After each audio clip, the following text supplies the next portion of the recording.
Ooh, the excitement.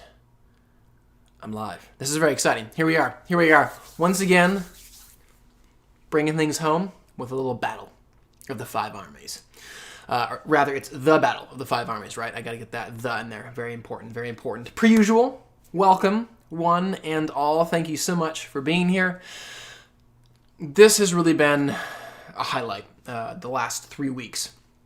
Every single day that I've done one of these live streams, it's been good for my soul. It's funny, you might think that because I talk to a camera a fair amount and interact with people that I'd have no nervousness at all going into an event like this, but that's not true. Especially the first time I was very nervous. I'm like, can I sustain a conversation with a camera and with you lovely folks for, almost 2.5 hours? But after that first time, those apprehensions were just done away with, as I realized that this is just a joy-filled time where we get to come together, and it's not about me performing in some sort of silly way. It's just me getting to hang out with people that are like-minded, that love something, that can band together. This is our fellowship, so to speak. Just to kill some time before we get things off, what's up, AI Vlogs? Yes, indeed. First, as always, it is your skill. It is your skill, AI Vlogs. I'm not going to lie. You got some mad skills when it comes to being first. There he is. Jero. I'm sorry, I said he is to you, Jero. I don't know if you're a he or a she. But nonetheless, there you are, Jero. Excellent to see you. Yes, Charles. Well, I love the familiar faces, the familiar names. Also, does my heart so well. You can't watch tonight, Charles. I apologize that you can't make it. It would have been great to have had you. But you circle back around, and I don't know what you're doing, if you're at work or whatnot, but if you can, tweet at me, tweet me a question. I will answer your question, whilst we're on here, so you can have that question answered, if you like. But all this I was going to say a moment ago, I have just recently finished my edits of the extended editions of all 3 of these films, and man, am I excited. Yeah, Lady Vengeance, I'm sad that it's ending too. But, Natalie, about Lady Vengeance, like I was mentioning, I will be, here in the nearest future, releasing my extended cuts online as well. And I don't think we should have the watch party for those in a little while. We can we can push those back a ways. But hey, and Natalie, speaking of Natalie, she had mentioned that we should do this for the Lord of the Rings. And obviously, besides... all right, Jero, you're he. Awesome. Besides doing some color correction on the extended edition of the Fellowship of the Ring and inserting that shot of the young Bilbo, I really haven't obviously done any changes to the Lord of the Rings films because they're so beautiful. But we can maybe talk about this as the night goes on, but if that sounds like a fun thing for you guys just to get together and just to watch the Lord of the Rings films like this, let me know, because I would enjoy that. All right, what do we got here? What's up, Florian? Will I do this for the extended cuts? I would love to. I mean, this has genuinely been so much fun. And I don't know if I want to spoil exactly. There was a brand new revelation that I had about the extended cuts and about how I could rearrange certain scenes in different ways. And I'm really excited about it. And I don't know if I want to spoil it here or if I'll make a separate video for it.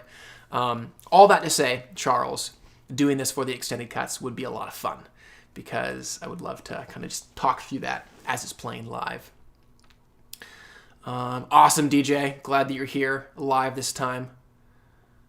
Charles, I appreciate that you'd be there for LOTR. That's great. That's great stuff. Okay, we'll kick things off here in just a couple of minutes, because again, we have lots of lovely, patient people here, and I don't want to keep you guys waiting longer than we need to. But I also want to make sure that we can do it, spoil away. I love it. Christina's just like, just tell us all. Tell us all. I suppose I could tell you here and still make a video for it later. Maybe actually, you know what? When we get to the scenes in this film that I've rearranged differently, I will let you know what I've done with them, because I'm very excited about it. That's why I did that. All right, cool. Again, if you guys do not have the film that we're watching tonight, we're watching the Heartbeat cut of the Battle of the Five Armies. And you guys are obviously streaming those things on your end, and we're commenting about them, commenting about that film as we watch it. If you do not have a cut of my cut of the film, please do email me. The The email address is down in the comment section below. And we'll kick things off here at 2 minutes from now. We'll do 03. We'll do 03. Love it. Patrick will be there for Lord of the Rings as well. Cool. I'm glad that you're enjoying the live streams there, AI Vlogged. It is more fun. Yeah, did you feel the interactivity, right? So, yes. Well, from the UK, man, it's got to be late over there, Plucker. Is it pretty late over in... Oh, there's a bug. There's a bug buzzing around me. That might be driving me up the wall tonight. But man, yeah, I think it's pretty late over in the UK. Very, very commitment there. I've got some caffeine in here, Pied Plucker. So I'd recommend that you do the same. Yes. See, I completely understand. Oh, I really do. It's 4 a.m. That's pretty...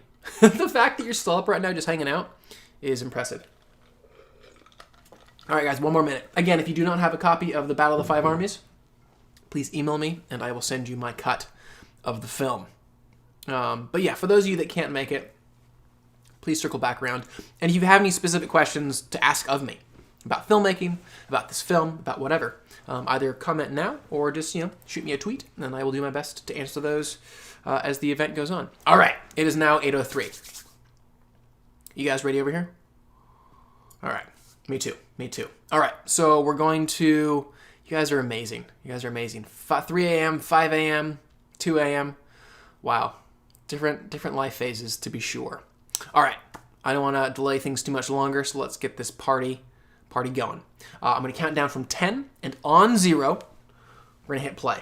Got it? Counting down from 10, and on 0, we are going to hit play. All right, here we go. 10, 9, 8, 7, 6, 5, 4, 3, 2, on 0, 1, 0. All right, we are off. Battle of the Five Armies, here we come. I love the way that this film starts off. It's such a James Bond opener. It's one of the main reasons that Peter Jackson was still pleased to have this at the beginning of his film, because he wanted to open the third film with a bang, and it does indeed do that. We were talking about a moment ago some of the changes that I made on the extended cut of the Battle of the Five Armies and the extended cut of Desolation of Smaug, and I'm going to spoil it right here because Lady Vengeance, you just asked me to, and I guess, or Christina asked me to, and I just follow your direction apparently. Don't worry, ER. Don't worry. We will. We'll give you a timestamp. If you don't have the cut, ER, just email me. Comment down in the email address is in the comment section below, and I will email you. Thank you, Christina. Email me. I will email you the links, and I'll give you a timestamp, and we'll catch up. Don't panic at all, ER. All right. Thanks for looking out for them. Love it, Florian, that you're wanting to do this with your friends now. That's great. And I love that you're sticking around. I appreciate that. So what I was saying, though, is for my extended cuts, I still didn't want to bring back at the end of Desolation of Smaug the dwarves versus Smaug in the mountain. I just didn't like the sequence enough. It felt a bit sloppy, a bit shoehorned in. It kind of derailed some of the interesting arc that they were giving to Thorin. He went from someone who's becoming kind of obsessed with the gold and willing to sacrifice Bilbo to someone who's kind of heroically fighting this dragon. And it just didn't work as well for me. So I still wanted to leave that out at the end of the Desolation of Smaug. But I then didn't have an ending for the Desolation of Smaug, not a climactic ending. So I was like, well, could I try and actually transplant this beginning sequence from the Battle of the Five Armies to the end of the Desolation of Smaug? And I did just that. And it totally worked. The audio transitions worked beautifully. I found a beautiful out-will sting that cuts, and it's still a great cliffhanger. Yes, the Robot Man. I love the opening of this too. But right now what I'm talking about is kind of actually how I moved it to the end of Desolation. It's a great finale as well.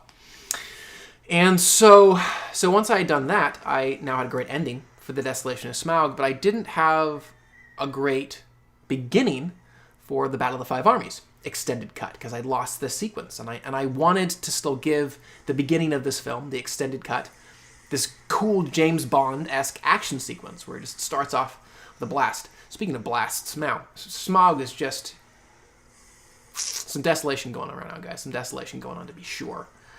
And so took some time to think about what I could do for the beginning of my extended cut of the Battle of the Five Armies, and I will continue this story in just a few minutes. I think this scene is fantastic. I love the way it looks. Actually, of all three of the films, the one that I actually didn't do barely any new color grading on for my newest cuts, is actually the Battle of the Five Armies.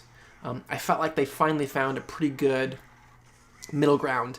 Yes, there is kind of this kind of haziness and softness in this film that I'm not a big fan of. But as far as the overall color of it, I do like it, and I think it bridges the gap quite well between the Hobbit trilogy and the Lord of the Rings trilogy, which I definitely think was their intention.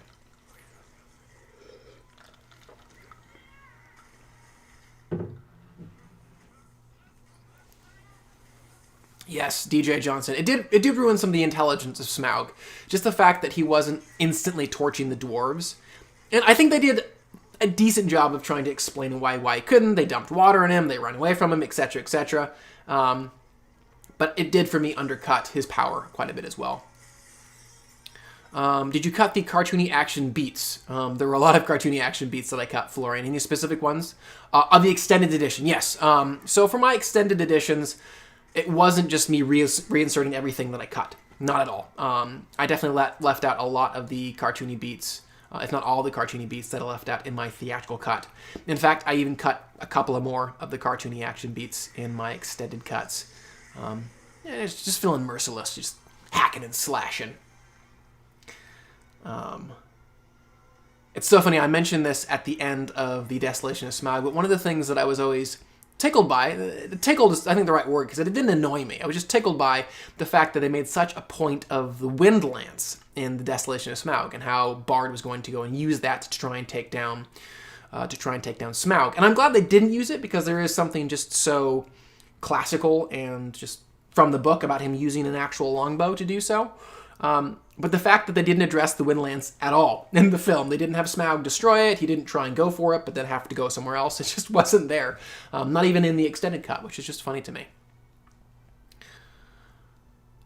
Thanks, Pep Cool.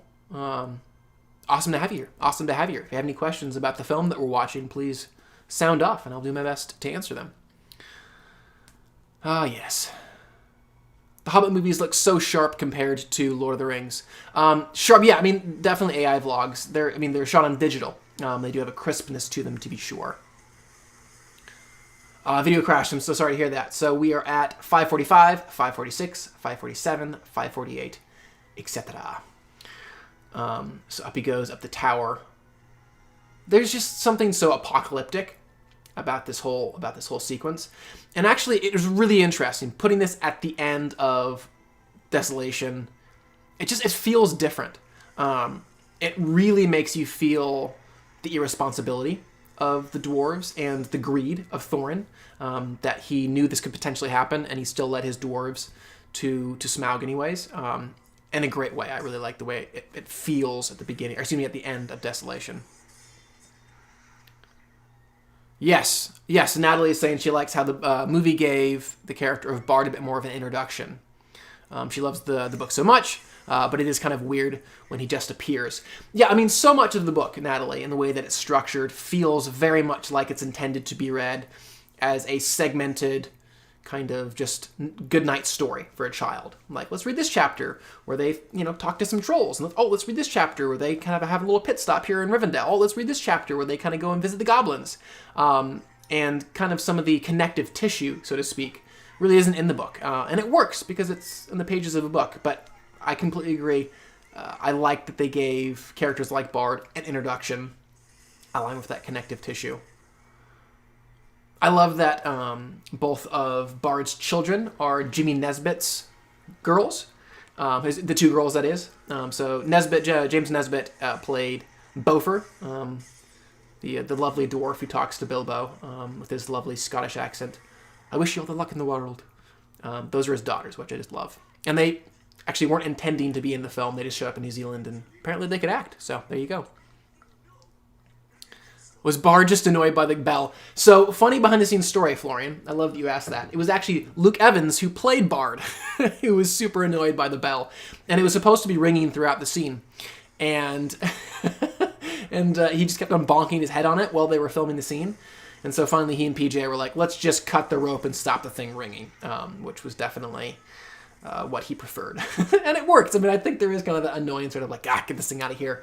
We know the town is on fire. This isn't doing any help. I think the moment works in the film as well. Love it. Oh yes, orange and blue yet again. Orange and blue. I mean, this scene is pretty predominantly orange with a bit of the blue in the sky. You're right. Blanche. Yeah, Blanche is the color grade of the 21st century, to be sure. Yes, DJ, I completely agree that there's a great sense of danger. And for me, I was just enraptured the instant it kicked off when I saw this for the first time, which I have a really fun story about when I saw it the first time. But for me, the moment that really got my heart pounding and put a little tear in my eye, actually, was the moment coming up here in a moment where Bard is talking to his son, Bane, and just trying to comfort him, but also get him to aim just right so they can take out Smaug.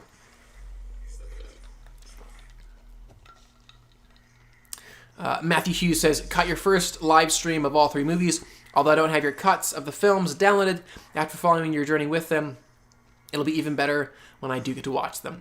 Matthew Hughes, thank you so much for joining. And absolutely, shoot me an email address down in the description, and I will send you those films pronto. So good. Yes, Fury Road did do Blanche quite well. Yeah, I love this moment. It's powerful. And the kid who plays Bane, great. He sells it. He sells the fear. I really believe it. And I think one of the things, too, that I really like about this sequence at the end of Desolation is it's just a great continuation and completion for the character of Smaug. Especially when there was a year between Desolation and Battle of the Five Armies.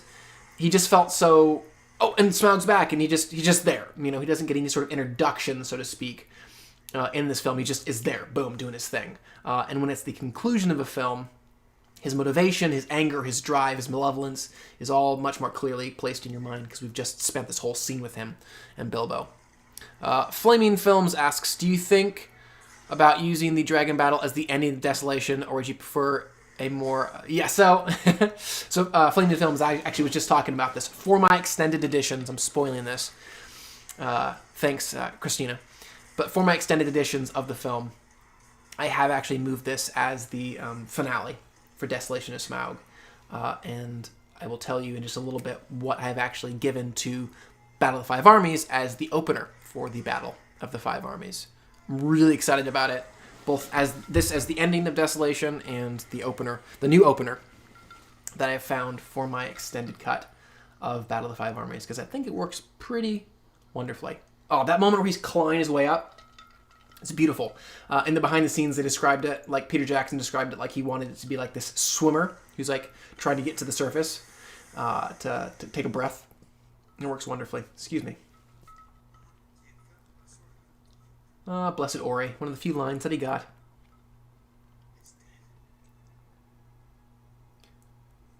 So basically, my cut of Desolation Extended Edition is going to end here in just a second. No, not a problem at all, Flaming Films. Not a problem at all. Yeah, the cliffhanger, it works in one regard for Desolation, to be sure. It does, which is why I kept it as it was for the theatrical cuts. But it is fun just to rearrange and kind of just see how it feels different. So basically, I changed the music in this moment when it's at the end, when it's placed at the end of Desolation, and it builds, and bang, cuts to black. And obviously here, we fade up on our wonderful title. The Hobbit really is hard to convert to a movie script, says AI Vlogs. However, very easy to adapt to, say, a Netflix series. Interesting. That would have been interesting. Imagine if we had chapter for chapter episodic remake with the same budget, same team. That could be pretty cool. I still think that I would like some more connective tissue, so to speak. But yeah, it would be cool. And I'm very excited for the Amazon series to talk about that again. So there are very few real life locations in the Battle of the Five Armies. A lot of it is shot on stages and all that jazz. But one of the few places that they did shoot at, that I did go to, is called Lake Bukaki near Mount Cook. You can see the glorious, beautiful Mount Cook there in the background. And this is where they shot the shores of Lake Town. Okay, now I can actually talk about what I did on this film. So this is one of the first scenes that I did some significant editing on. And it's one of the ones that I'm most proud of because it was tricky. All the music and audio editing was very tricky. Actually being able to cut out a lot of the lines between Tauriel and Keely. And it was one of those things that I wasn't sure if it was going to work initially, just because they do say a lot in this scene. There's a lot more, I love you, and he speaks some Dwarvish to her, and she's like, I don't know what that means, and I think you do, and you make me feel alive. I'm like, what would happen if I just have Keely ask her to come with him? And then all the rest is just looks.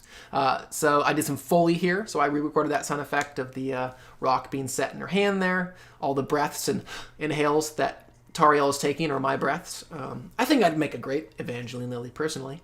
And I think the scene works so much more cinematically when it's just the dialogue. So forgetting for a second that the dialogue is kind of cheesy and over the top, it's just not needed, I discovered. You can actually communicate all of that through some great acting from Evangeline Lilly and Aidan Turner. And it was just so rewarding to make that work. I don't like green food. Yeah, it's so good. So good. Thank you, Flaming Films, for that. Yes. No, I mean, yeah, the picture that I have up right now has no color grading on it. That's actually how the water looks in real life. It's amazing. This was another scene that took some real working. I wanted to get Alfred out of it completely because he had all this, think about the children, and let's string them up. And it was just, it was too Alfred focused, and it needed to be about Bard, and him starting to own this leadership role and the people listening to him. That's all that we needed. Let's get back to Bilbo as soon as we can. Let's get back to our main character as soon as we can. Goodness, I gotta stay up on you guys. The penetrating stares and yearning looks are so perfect and poignant. Good job. Thank you, Christina. I appreciate that. Thank you so much. I agree. I think they are great actors. It's just nice to make them shine in the way that they could. Why did I choose Adobe Premiere Pro specifically? It's just the piece of editing software that I've used for the longest period of time, and I know it well. It's one of those situations where if I was to use Avid or something like that and got used to it, I'm sure it would be just as helpful for me. I do know Final Cut 10 very well as well, and much prefer Adobe Premiere. There's just a lot more things that I feel like I can easily do with it. These after the attack scenes of human suffering didn't affect me as much as I thought they should have. Interesting. I'd be curious, DJ, do you think there is something specifically that they could have done more to make the human suffering feel more palpable? I think, just off the top of my head, I think what might have helped, and this would have meant a change from the book, but if they were willing to kill one of the dwarves earlier in the film, actually have one of the dwarves die. So, Keely and Feely die in this movie, so what if they killed Feely in the attack on Lake Town? That might have made that human suffering feel more palpable. So true. What were they thinking with Alfred? Lady Vengeance asks. I don't know. If you've watched any of the early PJ films, he loves that bathroom humor and the over-the-top grossness, and I just think he got a little carried away.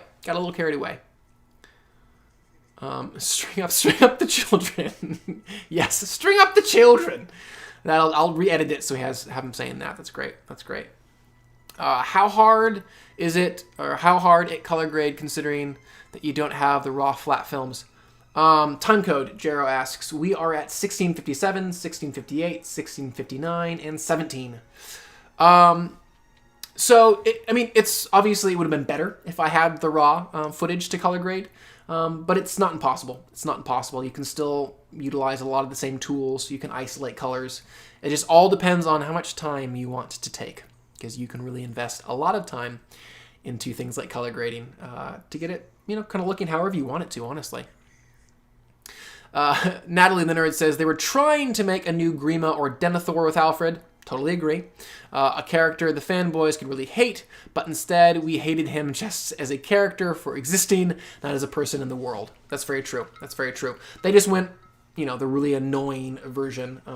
There was nothing relatable about him. I think for me, the real problem with Alfred in this film is he's constantly presenting this temptation to Bard of, become the new master. Think about gold. Think about riches. And that temptation never gets to him. There's no real danger or threat in him making that, the offer to him and saying you should go down that path. It's always just his own thing. And so because he never actually has the ability to tempt one of the main characters, he is kind of useless. Well said. Florian says, what Alfred does successfully is underline Bard's strength as a character. Sure, okay. He is a foil to him in that regard, sure. Putting a Bard in front of Alfred is a bit like putting the white sheep in front of a black screen. Yeah, that's true. Yeah, he is a good foil in that regard. I mean, I think he still could have been a more robust character and have been a foil. But alas. Timestamp AI Vlogs asks, we are 1839, 1840, 1841, etc. Instead, he was basically Jar Jar, says Christina. Yes, that is an apt comparison. One of the things that I contemplated trimming back on, but decided just to leave it in there because it's not the worst, is just this flashback here. It feels a little bit too telegraphed for me. I didn't feel like we needed to see the moment where Bilbo picked up the Arkenstone, although I completely understand why they showed this because of people like my parents who are constantly, but wait, we didn't see him pick it up in the previous film. How did he get that thing? And this is just kind of them covering their butts.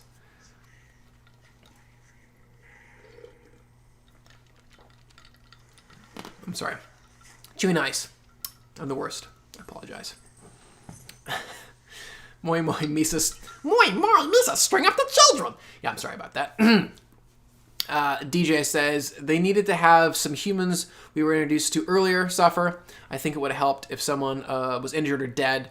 Were people... Yeah, totally. I totally agree with you, DJ. If it was someone that we actually knew, that would make that human suffering feel a little bit more scary. I think it was smart that they put characters in Lake Town, like the dwarves that we knew, but the fact that they once again escape unscathed, doesn't make it feel the way as powerful and as dramatic as it could. This is another scene that I trimmed out a few of our good friend Alfred's lines, just right there. Lifted out a few of them. Again, I just wanted to pare it down as much as humanly possible. And there's another beat right here where he annoyingly shoves those sticks into an old woman's hands and says, "Carry your weight." Again, just don't need it. Don't need it. Let's keep on moving. That was an eerily perfect impression. Yeah, look, me and Jar Jar have been friends for a long time. He's just, he's that embarrassing friend that I don't talk about a whole lot, but I've known him for a long time and was definitely a fan of him when he was first brought into the world back in 1999. I was the right age for Jar Jar. Thorin is so uncanny in this film, and Richard Armitage totally sells it. Uncanny in this film. What do you mean by uncanny? AI Vlogs, I'm curious what you mean by that. But I do think that Richard Armitage is fantastic. Is your Jar Jar available for birthday parties? Shoot me a call. I'll be there. So one of the things that I love about this film, and I think with the new ending, with Smaug torching Lake Town, now at the end of my extended cut, I might like Desolation more than Battle. But one of the reasons that I, for the most part, do like the Battle of the Five Armies more than the Desolation of Smaug is I can see a level of intentionality and purposefulness, and just you can feel PJ realizing that the last film he made didn't live up to everyone's expectations, and he's just fighting as hard as he can to make this one as artistically successful as it can be. And one of the things that I think he does beautifully is ratchet up the stakes leading up to the battle. The whole first half of this film is just ratcheting things up, setting up the different chess pieces before they come together and do battle. And the geography of all of it, where we know where the mountain is, so that's always this kind of like figure piece in all these different scenes, and we see all the characters moving towards it or moving around it, and we're able to understand very instantly, in a very, cinematic visual way, where the players are at and where they're moving towards. Shine, quick Alfred. Your screen time is disappearing fast.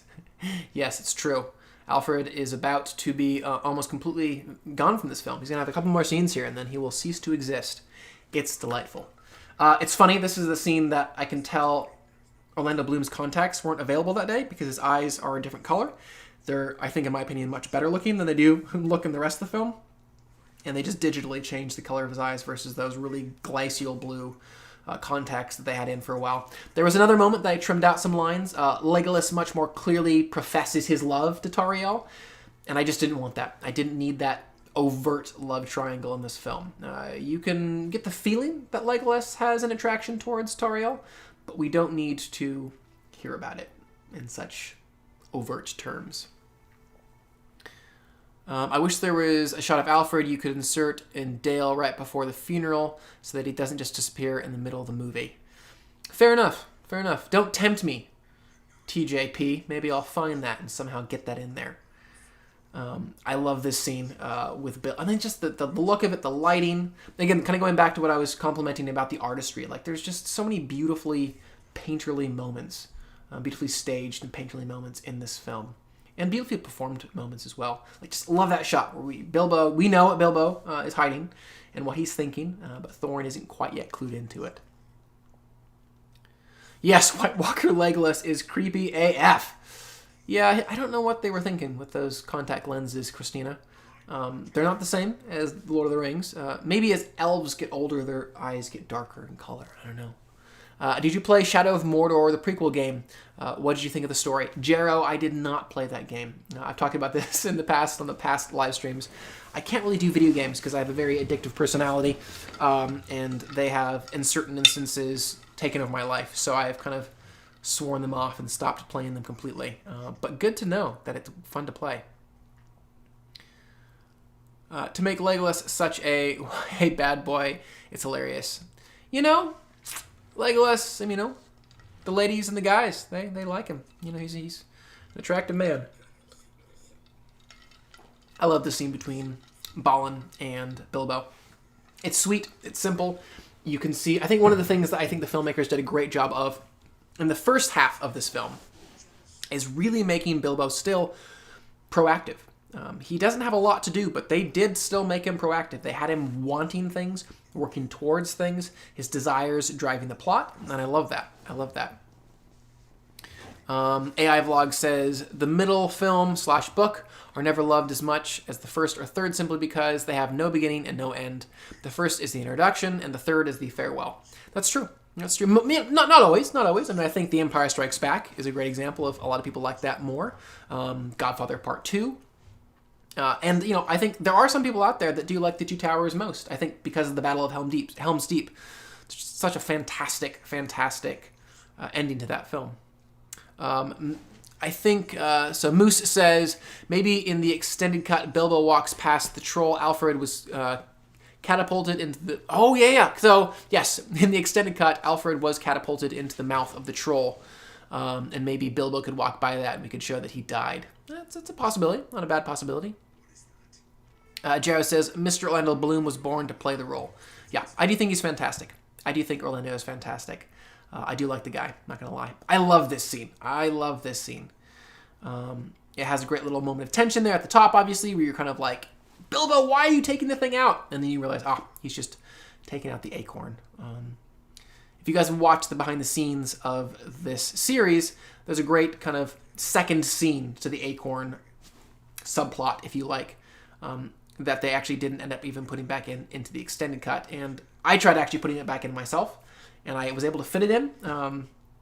But the flow of the narrative, and especially Bilbo's character development, just didn't quite work with putting the scene back in, so I ended up leaving it out. But it's a beautiful little scene that you should check out if you have the behind the scenes available to you.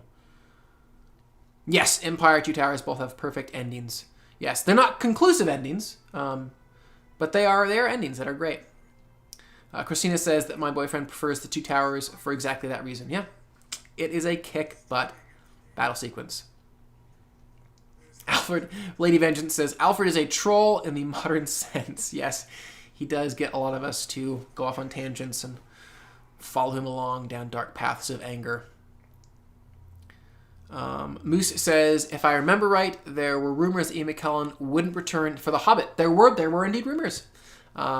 If forced to recast the role, who would you choose and why? That's a fun question, Moose. So yes, you are correct. There was a time where Ian McKellen wasn't sure if he would return to it. It's just like very self-deprecating, kind of like anybody can play the part. You just have to have a gruff voice and you can do it. I'm like, oh, Ian, don't look down on yourself so much. You were nominated for Best Supporting Actor on Fellowship. You were phenomenal. Who would I want to play Gandalf? Let me think about that one. That's a great question. No one instantly comes to mind. I don't want it to be a huge personality, which is why it would take a second to think of someone. I'm trying to think of like someone that I love from a television show that's lesser known, less utilized. Let me think about that one, Moose. Let me forget that one. Love the Shire theme played in the background, Joe. Yes, in the acorn moment. Beautiful stuff. Beautiful. Flaming Films says, yeah, Orlando just feels perfect as an elf. If they ever did Zelda, I think Legolas is a good starting point for Link. It's true. I would love to see a live-action Zelda. I really would. I think it would take someone with some guts and with some vision. I've seen Zelda fan films and the really faithful ones with the kind of green hood and stuff. For me personally, this is just my opinion, but they just don't work. They feel very, they feel too faithful. They feel this doesn't work in the way that it ought to. I love Thorin's just continual spiral, his obsession and fear to protect the thing that he lost. Not too dissimilar to some real life examples, just being driven by fear of losing something that you have fought for. Good stuff. People that can play Gandalf. I want to have a good answer to this. I feel like this is needed. I need to have a good answer to this to be sure.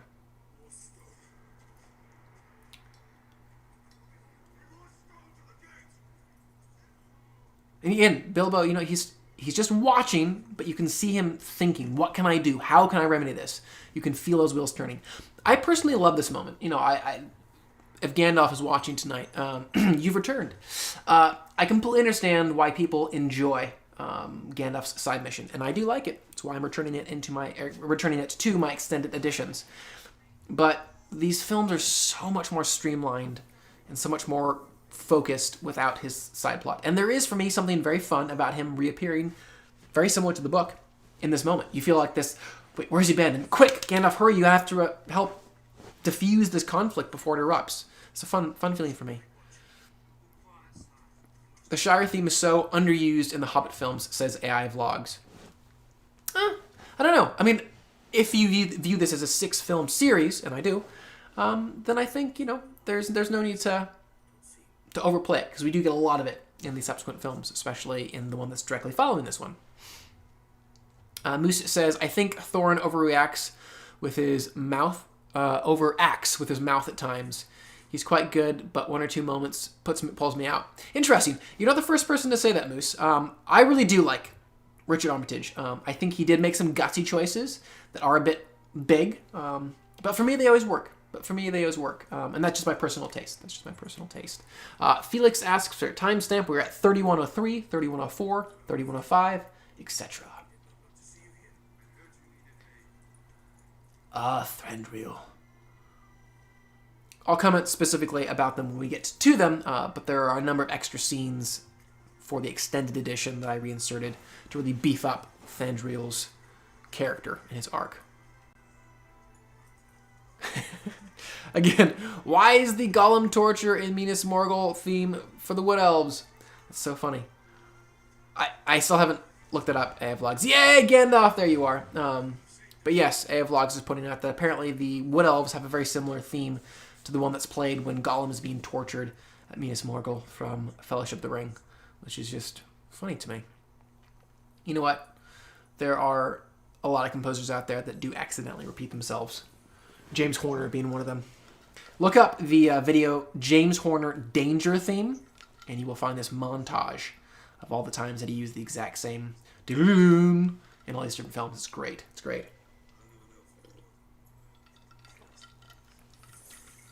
Boosh. Slow motion diamonds. Again, I like this moment where we have characters thinking rationally. It's always annoying when in film or in television shows, just to ramp up conflict, the characters suddenly become irrational for no reason. I think Thorin's irrationality is been explained. But I like the fact that Bard comes in and says, wait. Let me go talk to him. Let me resolve this in a normal way.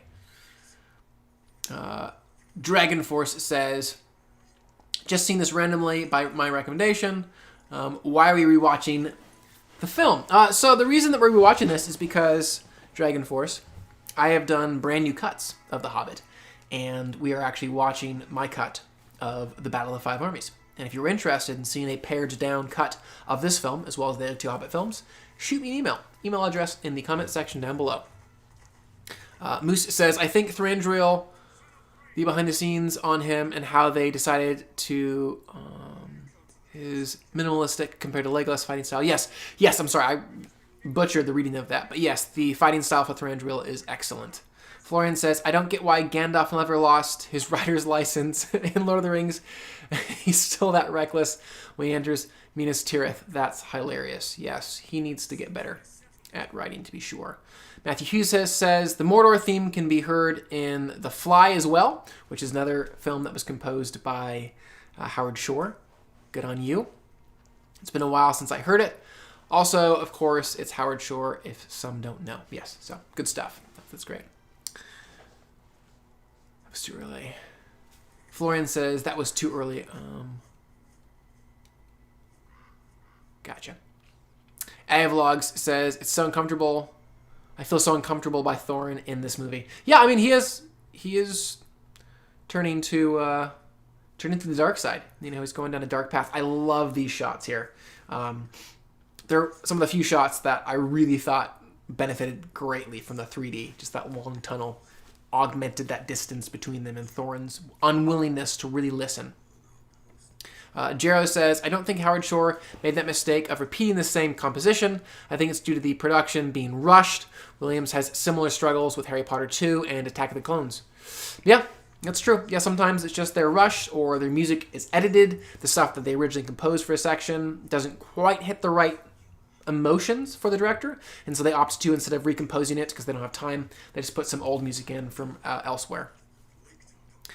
Flaming Films says, makes me wonder what music, incredible music, we're missing out on. A lot of the unused music is actually on the soundtracks, so give those a listen. Again, one of the things I really love about this film is it still has time to, in the first half especially, have these conversations. Two actors going at it, just having a real dramatic moment, and they work well. They work well. You can see them owning it and realizing that these moments are few and far between, and really giving it their all, which is great. Jack Newton says, hey Chris, as a martial artist and weapons, what is your favorite weapon of the 6 films? Mine is Thranduil's sword. That's a fun question. I really love Okrist, Thorin's elven blade. Such a cool looking blade. Gutsy design, looks very different and unique. Harry Potter 2 and Attack of the Clones share one piece due to overwhelming production. That doesn't surprise me. This is the Quidditch scene and the Coruscant chase scene at the beginning. I bet you that I would not doubt at all that they're very similar. Do you consider Shadow of Mordor canon? I don't know if it's canon. I don't know if that was taken from Tolkien's books and Tolkien's mythology, or if that was just something that someone else made up. I'd be curious to research that. I'm not sure. Bard is indeed awesome here. Yes, Florian, I agree. Again, keeping Bilbo involved. He doesn't have a lot to do in these scenes, but he's still trying to get through to Thorin. And we haven't lost sight of him. This is still The Hobbit, the Battle of the Five Armies, which I appreciate.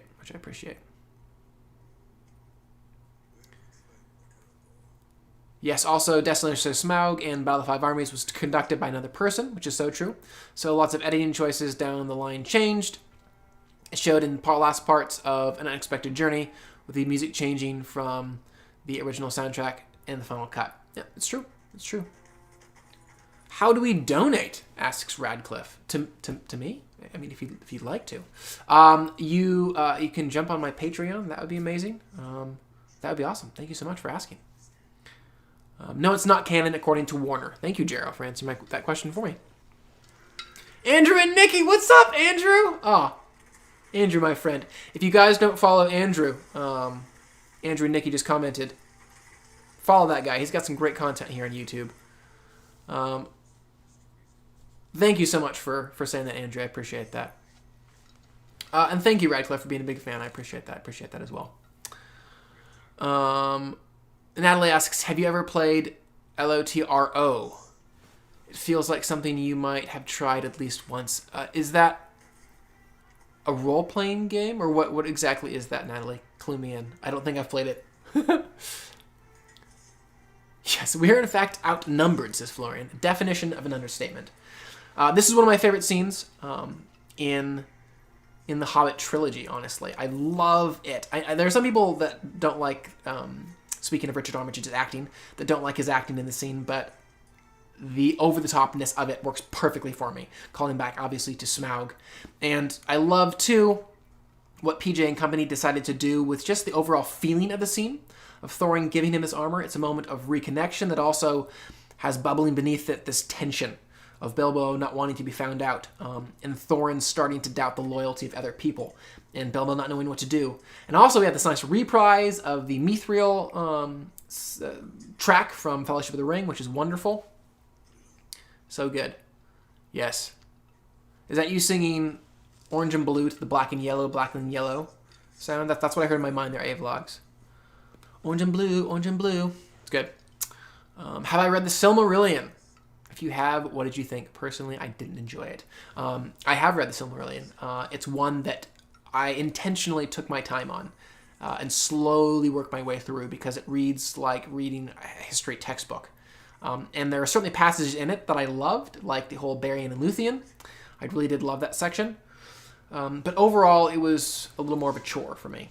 Love the head knowledge that it gave me, but the experience of it was very different than reading The Hobbit or Lord of the Rings.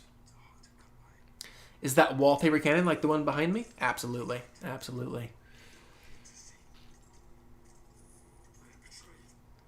Where did the water that's in front of the gate later come from? So the weather is changing. It's at certain times melting, so the water is coming down from the mountains and filling the river, obviously.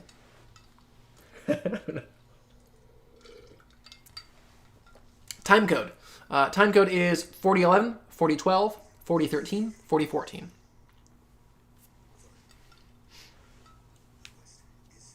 Thank you, Flaming Films. Very helpful.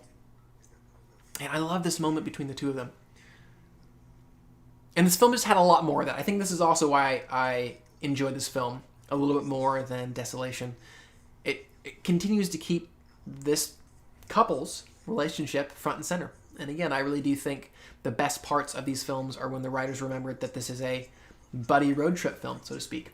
It's about Bilbo and Thorin falling in love, falling out of love, and then rescuing that relationship at the 11th hour.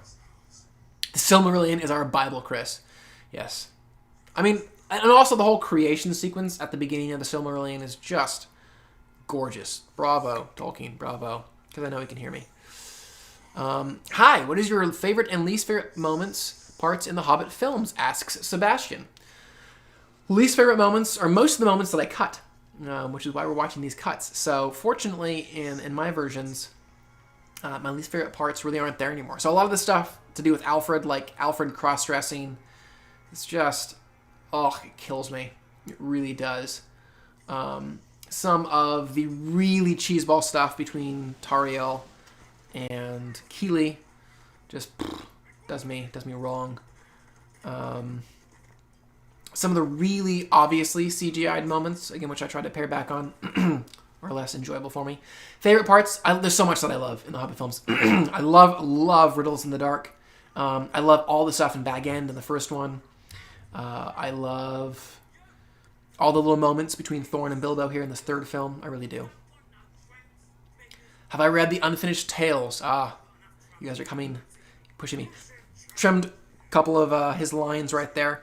Alfred calls him, "You, pointy at," and I'm like, that's silly. That's silly. So I cut that line, and then he also had a couple more lines, and I just lopped out.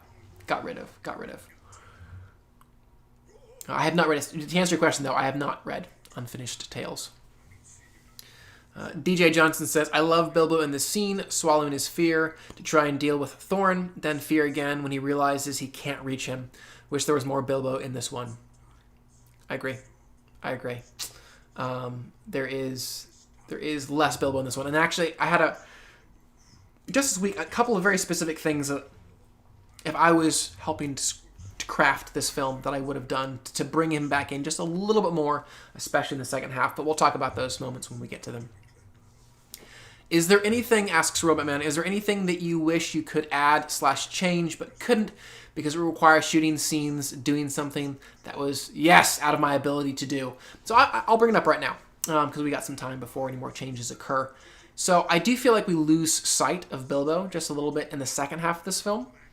And to keep him more front and center, I would have loved to make him more integral in Thorin's change of heart. So I would have loved to, after Thorin kind of threatens him on the wall and he climbs over the wall and escapes, I would have loved for him to have realized that he was really the only person that had this key, so to speak, to Thorin's heart, that he could really finally get through to him if only he could get back to him.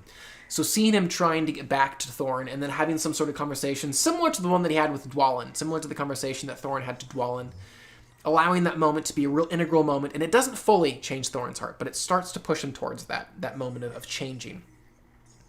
And then he changes, Thorin has his change of heart, and then what I would have loved to do in the final showdown, and they teed this up in an unexpected journey, because at the end of an unexpected journey, we had, this is another scene that I significantly trimmed down here with Legolas and Taril. We actually cut back to them twice, and I just didn't need that. We didn't need to hear all about Legolas's mother in this version. We hear more about Legolas's mother in the extended cut.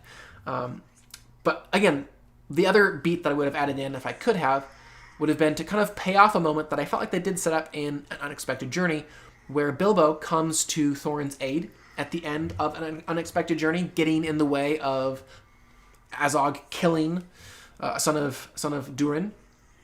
And I wanted him to remember that. I wanted Azog to remember that. And I wanted a moment in the Battle of the Five Armies where Azog saw this stinking little hobbit that got in his way and would go in for the kill to get Bilbo.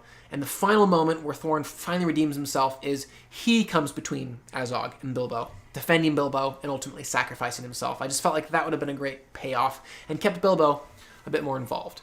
But now I have fallen behind and I apologize. Dragon Force says, I know no one asked and I don't need a reply just because of this. I think it's mad how there's like 40 people in the tiny corner of the internet watching a film together. It's nice. You know what? I mean, hey, this is what we do. This is how we enjoy ourselves. DJ says, I think you're right about Alfred. If he wasn't so silly, he could make a better villain instead of an irritating character. Yeah, totally. I feel like if he was if he presented a real genuine temptation for a character like Bard to turn to the dark side, or, one of the dwarves turn to the dark side, I think that would have made him interesting, but he was just kind of irritating.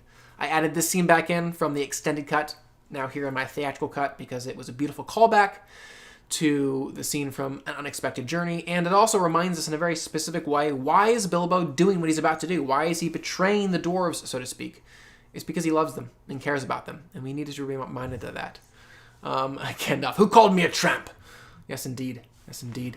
You are the servant of the secret fire, and we will never forget that, Gandalf, don't you fear. Felix says, do you think the stuff about the strategic positioning of Erebor makes sense, considering that Angmar is a completely different place in the original map?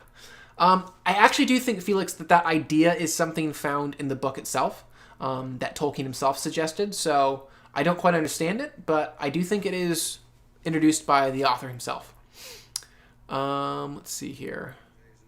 Natalie the Nerd says, it's funny how much battle they had to make up for this movie, because in the book, Bill got knocked out 3 minutes in, and then wakes up at the end of it. Yeah, it's so true, Natalie. They did have to do a lot, and I think they did a pretty bang-up job. One of the things, and I've talked about this in my longer video essay, but it's worth repeating again because it annoys me so much. One of the things that people always level at this film is that Peter Jackson was making the whole thing up as he went along, which is not true. He did have to, in showing up to set and directing his actors and figuring out where to put the camera and stuff, had to wing that. But he didn't wing the scripting process, and he took a year off to actually figure out this battle, and I think he did a good job of actually coming up with something interesting and strategic, putting Azog up on the hill, kind of like Napoleon. I thought was an inspired idea, etc. Yes, and this is great, Patrick. I agree with Dragon Force as well. AI Vlogs says, if most of your least favorite moments were cut, what were the least favorite of your cut? Let me try and think. I'm sure there's still a few moments that I'm bummed about. Oh, this is a ways off, but I was bummed that I couldn't give Bolg a simpler, cleaner send-off. The way that he dies in this cut is pretty pathetic and uninspired, but it's the best I could do. Just a moment that comes to mind. Moose says, what is your opinion of the book end of Return of the King, The Scourging in the Shire? To me, it feels like it interrupted what was a very natural ending. I think it's beautiful. I love it.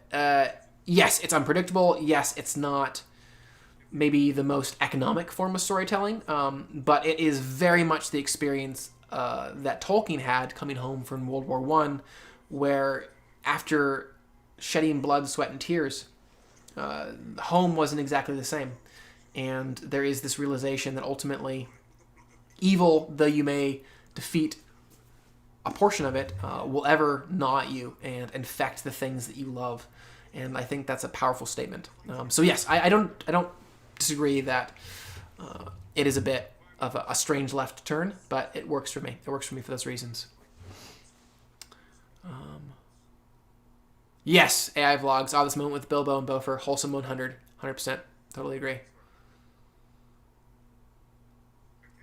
Yes, Flaming Films. I love that we are united right now, just from all over. From all over. I love that. Moose says those Beaufort and Bilbo moments have so much heart. The duo is underutilized. So much natural chemistry. I agree. I wish they had more. And both of those scenes were pickups. So I'm glad that we got them, which is great. Yes, we all love the Beaufort scene. I just love that. We're all saying the same thing. DJ says a similar thing. Flaming Films says, I know you were bummed you couldn't figure out how to cut Alfred out completely. Yeah, I wish I could cut him out completely. His literal last scene is coming up here in a moment, though, and it's good. It's good. And I love this. This is great. Again, Bilbo is still proactive. He's still involved. And he's trying to save his friends, and it's meaningful. And it means more, and it feels more personal, because he just had that moment with one of these specific dwarves. It's not a general idea of the dwarves. He's thinking about Beaufort right now, thinking about Thorin right now. And we feel it that much more because of that scene. Gandalf the Grey says, you will all be very sorry soon. This is what you get when you disagree with Mithrandir. I completely... Gandalf, you're right. Why don't people listen to you?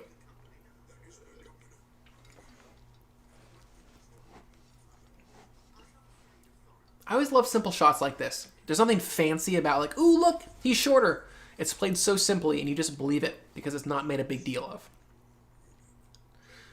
So good. All right, here comes Alfred's second to last moment in the film. And we can all clap and rejoice when he's gone officially.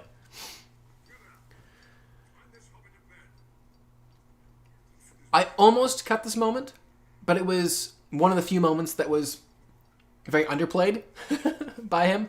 There's a moment coming up where he kind of shoves someone out of the way, which is not quite as underplayed, but like it's simple. It's not annoying, this moment. So I'm like, okay, I'll let him still exist. That moment annoys me when he's shoving people out of the way. It's just silly and unnecessary. We will pause the movie here in just a moment and have a brief bathroom break, even though it is such a short film. 5 a.m. calls for sleep. Thanks for the commentary. All right, man. Oh, thanks for being here. How long was the export time for Battle of the Five Armies? Honestly, not too bad. Not too bad. I've got some souped up computers. It probably took me, it was like maybe a 4-hour export for Battle of the Five Armies. Totally. Jero says, how does the mountain ties to Lord of the Rings? This mountain right here? There's some battles that occur during it, and actually Bane, Bard's son, is actually up here fighting in the north with Dane in canon Lord of the Rings happenings. Good stuff. Oh, I love this moment with Thranduil cueing his elves with a single look, and it's great. It's great. It's very, very cool. But who is Tom Bombadil, though? Asks Dragon Force. I'll let you look that one up for yourself there, Dragon Force. I'll let you look up that one for yourself.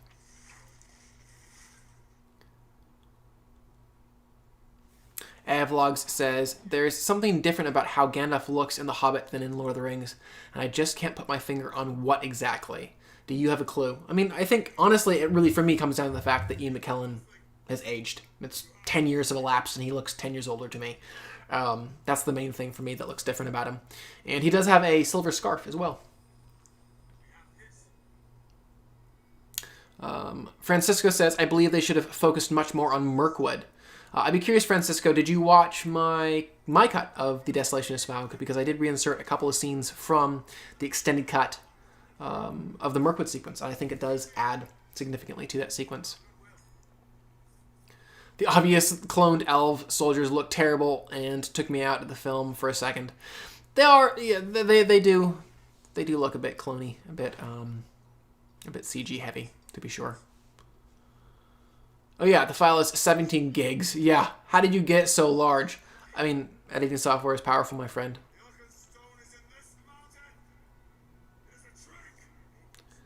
You wanted to spend more time with the Eagles, Francisco. Yeah, talking Eagles would have been interesting. It would have been interesting. I think it would have broken up the flow of the ending that we were given for An Unexpected Journey in a way that just wouldn't have been helpful.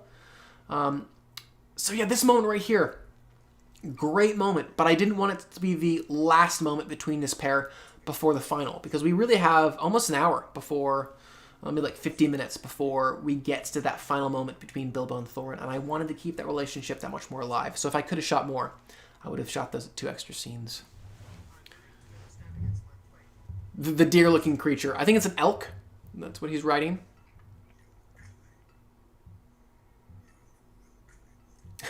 Flaming Films. Why is Tom Bombadil? Jero, film look versus digital look. It's a good question, Jero. For me, it completely depends on the film. It depends on the film. So I don't, in isolation, dislike the look of the Hobbit films. I just dislike the fact that they look different than the Lord of the Rings films because they're meant to be part of one series. So because they established the look with Lord of the Rings as film, I wish that they kept the film look for this series as well. But there are certain films like The Social Network, Life of Pi, Gravity, The Revenant. I love the digital look. I love it. This is still better than Star Wars Attack of the Clones. Well, I mean, they also had almost 10 more years to improve the effects. So, you know, they don't have much of an excuse. Dragon Force says, if you could have a Lord of the Rings standalone movie, something along the lines of Rogue One, what would it be? I actually talked about this a little bit last time, Dragon Force. I don't think I want that, really. Just because I like the mystery that kind of surrounds the beginning and ending of a big story like this, and I don't need to, like, fill everything out. I know that people have made some decent fan films out there, like Aragorn hunting for Gollum and stuff like that. But I don't... I'm really excited for some of the stuff that they're taking from the Silmarillion for the Amazon television series. I'll tell you that. Going way back in time, that sounds awesome to me. That sounds awesome to me. It really does. Flaming Films says, how does the CG look so much better in movies that are, holy moly, are really almost 20 years old? Those giant armies in Lord of the Rings are so incredible.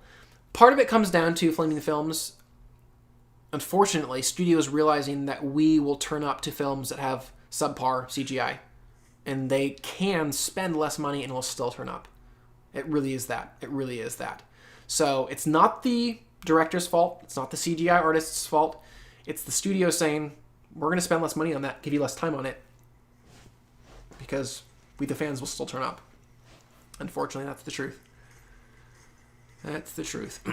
Natalie says, did you leave the funeral scene in the theatrical cut? It's strange when the Arkenstone just disappears in Bard's pocket, and it wraps the Arkenstone story up nicely. I did reinsert it with a little extra something that is not even in the extended cut, so I'm excited for you to check that out.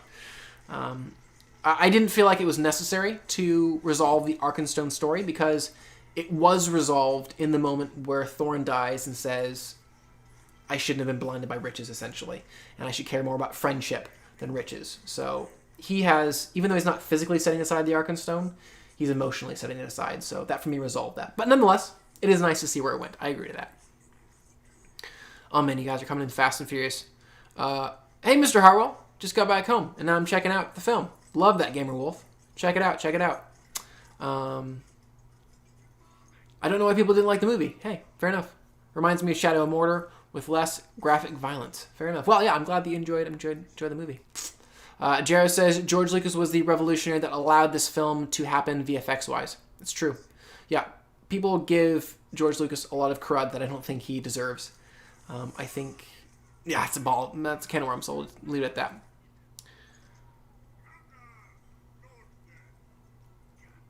Jack Newton says, hey, Chris, what do you think is the biggest misunderstanding of the Hobbit trilogy, and is your extended cut done? Yes, my extended cuts are done. 2 of them are online, which have been exclusively released to my patrons over on patreon.com. They'll be all out and ready for general consumption probably by the end of the summer. Yes, Jero, kind of just to jump down a little bit. The real people and real miniatures. I love the fact that they had miniatures for a lot of the background buildings in the Lord of the Rings. They look very, very beautiful and realistic. The other question, though, Jack Newton, is biggest misunderstandings about the Hobbit trilogy. I think one of the biggest misunderstandings is the one that I was mentioning earlier, that people just think Peter Jackson was winging it the whole time, and everything was just kind of made up on the spot. It's just not true. And I think that's just unfortunate because I think it just gives these films a bad reputation that I don't think they deserve. I think another big misunderstanding is that the decision to go from 2 films to 3 films was just some sort of money grab. If you know anything about the amount of footage that Peter Jackson was shooting, it just wouldn't at a certain point make sense to try and keep it 2 films. He was shot so much stuff, he had to divide it into 3 films if they wanted to include the material, all the material that they shot. And he has said it as much, that was the reason. And obviously we only have his word to go by, but I don't see why he would lie about that. He tells things very candidly, the way that they are. And I think he'd let us know if it was a different story. AI Vlogs says, hey, what's up with Dane? Yeah, so the actor who was supposed to play him, Billy... Oh gosh, it's going to escape me. That's going to kill me. Nonetheless, he had all the makeup, and they had a look for him, and they shot some stuff with him. But similar to a lot of the creatures, the look just wasn't working. He was kind of buried beneath it, not able to emote in the way that he normally could. So they ended up at the last second deciding to go with a CGI character, which always takes me out of it a little bit. That's one of my... Going back to what I didn't like about the things that I couldn't change, I don't like the look of Dane. I wish that he could be real. I also don't like the look of a lot of these army sequences, battle sequences. I wanted more actual combatants versus the CGI heavy stuff. Why is Gandalf called Gandalf when his name is like Mithrandir or something? Just they have different names in Lord of the Rings in the world. It's like not like a nickname, so to speak, but it's the kind of the common tongue way of saying his name. Sorry if I've missed some of your guys' comments. I do apologize. I wish they'd spent more time on Bilbo's reaction to Thorin trying to kill him. He's just shuffled off and then appears later, seemingly unaffected. Yeah, that would have been nice to keep a little more focus on him too. I agree with that. I think a movie says, Felix, I think a movie that about what happened to Edoras during Lord of the Rings might have been interesting, but not necessary. That's true. I'd watch a short film about that. That'd be cool. Or a short film about some of the characters that we meet in The Hobbit that we don't meet in the Lord of the Rings trilogy and what they were doing. That could be cool.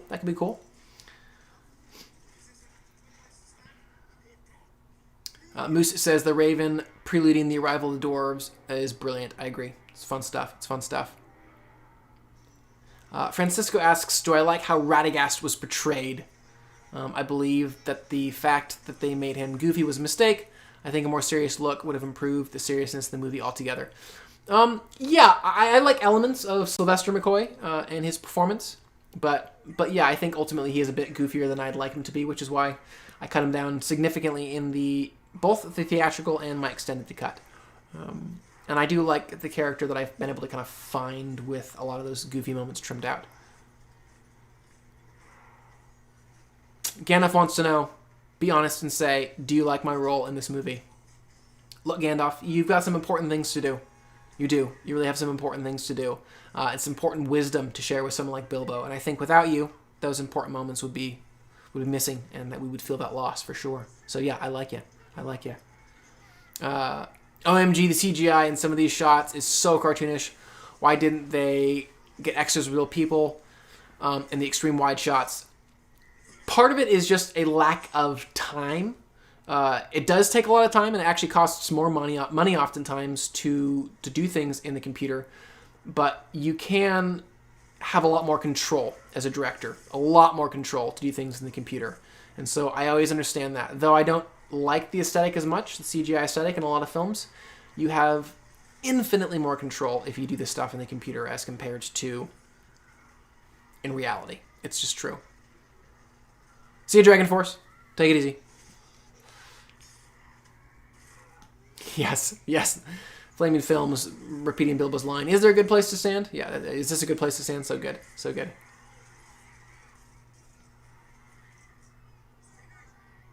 AI Vlogs asks, why did you remove so much of the war beasts?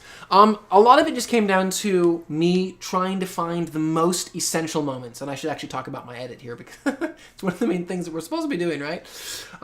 So I cut a lot out of the battle. From this point on into the film, I cut a lot out. So there was some more moments earlier on, just a few shots ago, of the war beasts launching stones at the city. And really what my aim was just to make sure that you, the viewer, and me, the viewer, were not completely exhausted by the end of this film and by the end of this battle sequence. And so I was really trying to nip and tuck any places that I could. The extra with the red beanie, that's Peter Jackson's son, Billy. And so ultimately I realized that I could just, lift out things like the war beasts just a little bit and really help the pace a lot. And I just did that any place that I could. If I could lift something out. If it didn't have anything to do with the main characters and their conflict within the battle, then almost exclusively I cut it. Jero says, I know, but PJ had all the time and money in the world. Jero, it's actually not true. He didn't have all the time in the world, nor all the money in the world. He had a lot of money, but not all the time in the world. And he was constantly under the gun. I mean, you should watch some of the behind the scenes. It's phenomenal that they actually finished these films, let alone made pretty solid ones.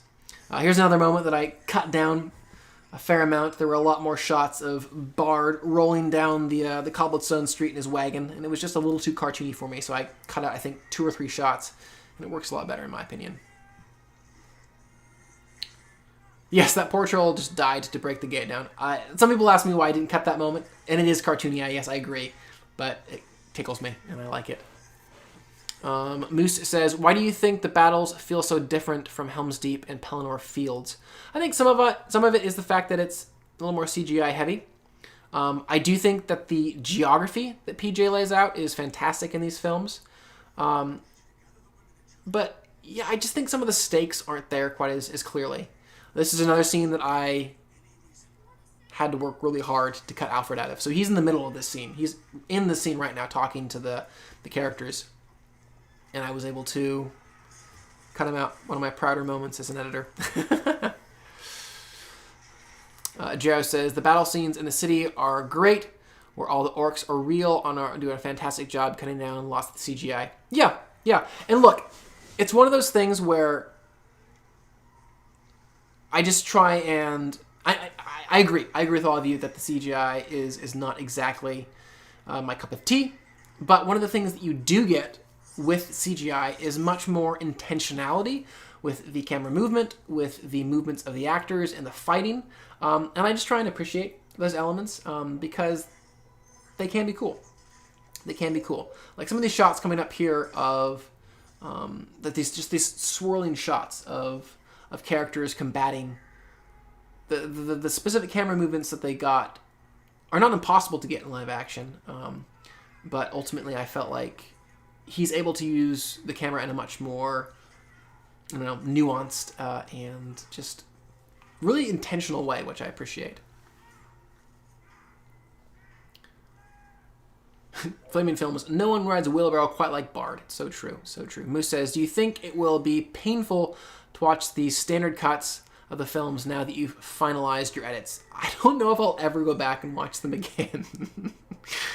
That's mean to say. I might someday. If my son is just like, what did you cut out, Dad? And I'll be like, okay, let's check it out. Natalie says, imagine if Bard just like squashed his kids. That would have been unfortunate. That would have been a real moment there. It's so true. Gandalf, what does Gandalf have to say?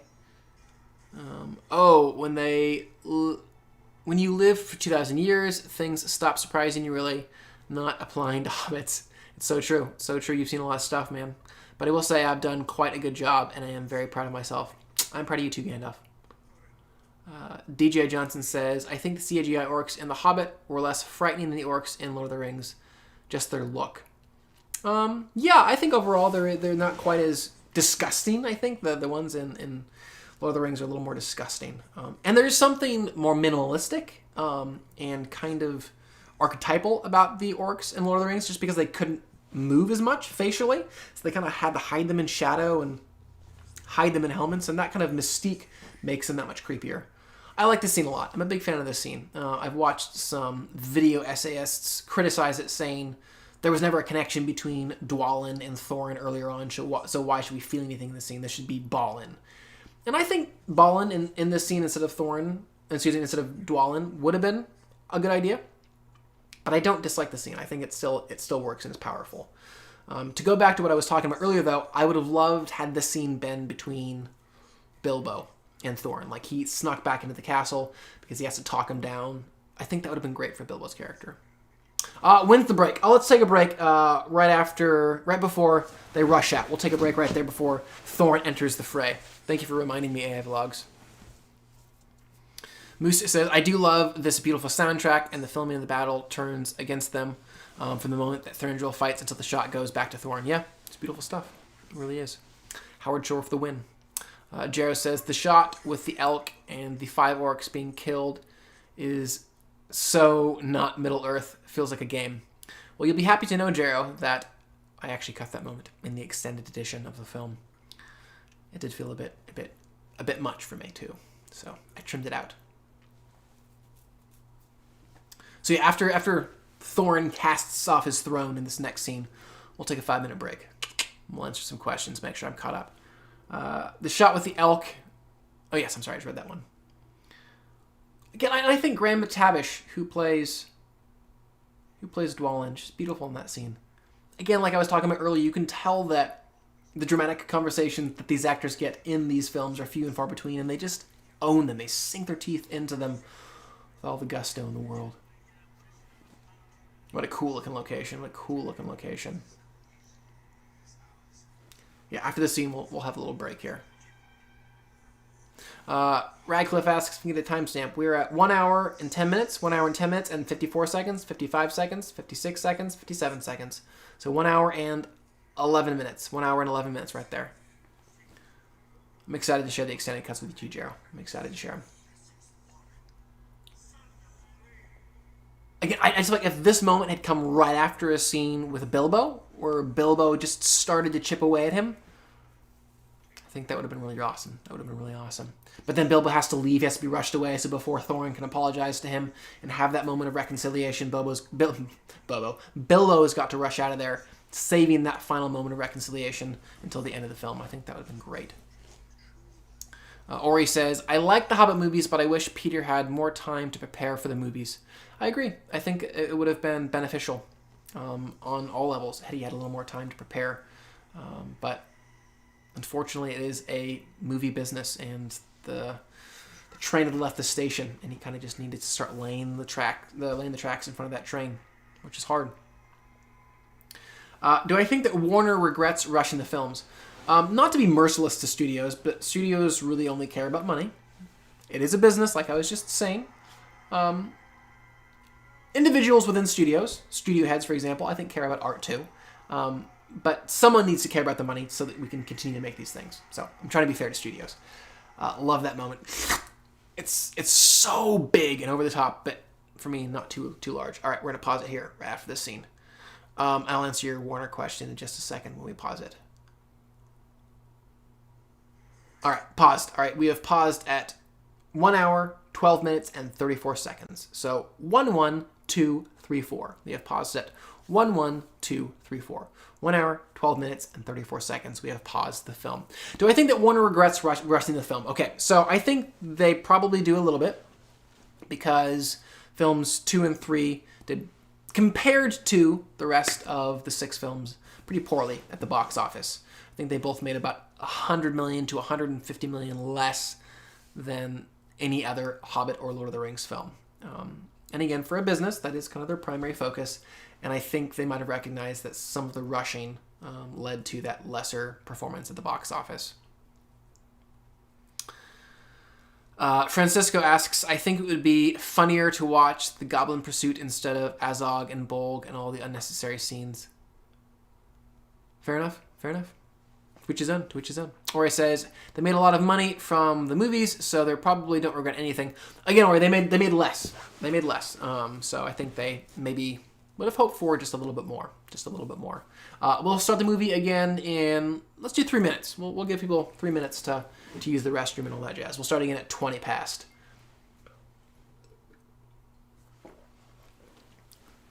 Guys,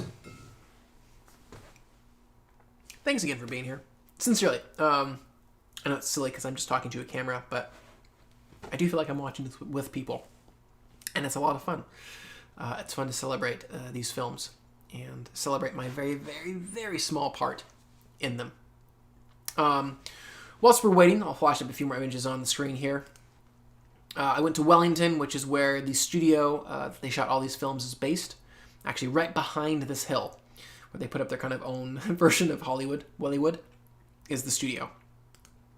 And the studios where they shot a lot of the Battle of the Five Armies was shot on sound stages and on their backlot like this, which is pretty cool. So I was able to peek at it from over the gate, not able to go inside. I did take some time while in Wellington too to find this very important moment. It's not the exact same place that they got off the road, but it's very, very close because I'm a huge nerd and had to find it. Francisco says, my point is, since they wanted to make someone chasing them or giving Thorn an enemy, why not give them an enemy that they could actually fight and is in the book? Two thoughts there. One, I don't think it's necessary for anything to really be in a book for a film adaptation. Yes, it's nice if they can be faithful to the adaptation, but first and foremost, they need to make something that works in filmic terms. And yeah, look, I do think that they could have done a slightly better job keeping the baddie, like Azog, a bit more involved in, especially Desolation, because he kind of disappears in that one. But I do like the fact, it's unique in this battle, kind of helping it to be different and set apart from the Battle of Pelennor Fields or the Battle of Helm's Deep, having this kind of general atop a hill. I personally do like that. I like that element. Yes. I like you whipping out a Big Daddy cup. Yes, this thing is, look. I need my caffeine.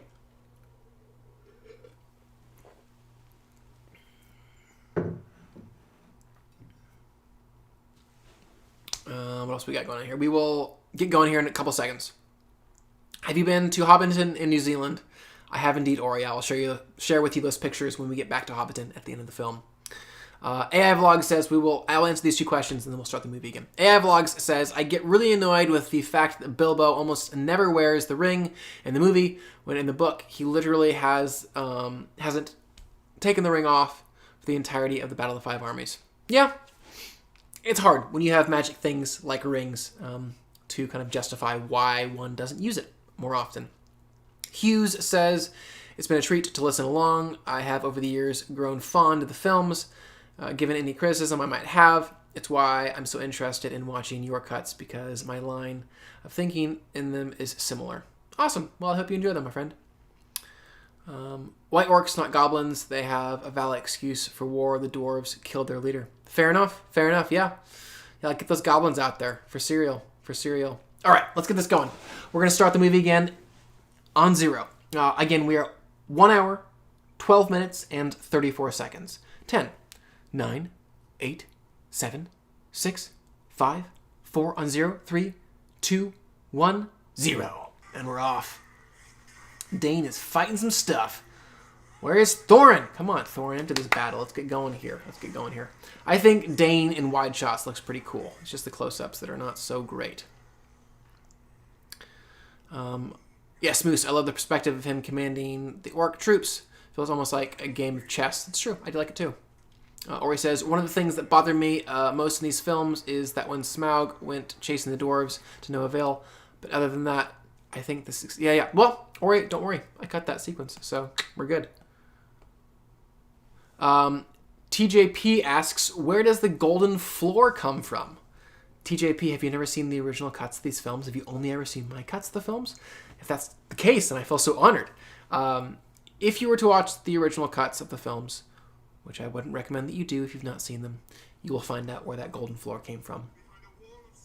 Again, speaking of smaller dramatic moments, I love this moment between Keely and Thorin, and I appreciate that the writers did their darnest to give as many dwarves as they can these moments that are important to them. And I think if there's any one thing that I wish they could have done more of in the previous films is really more clearly set up these relationships and why they're so important to the characters. I think they could have done that just a little bit better.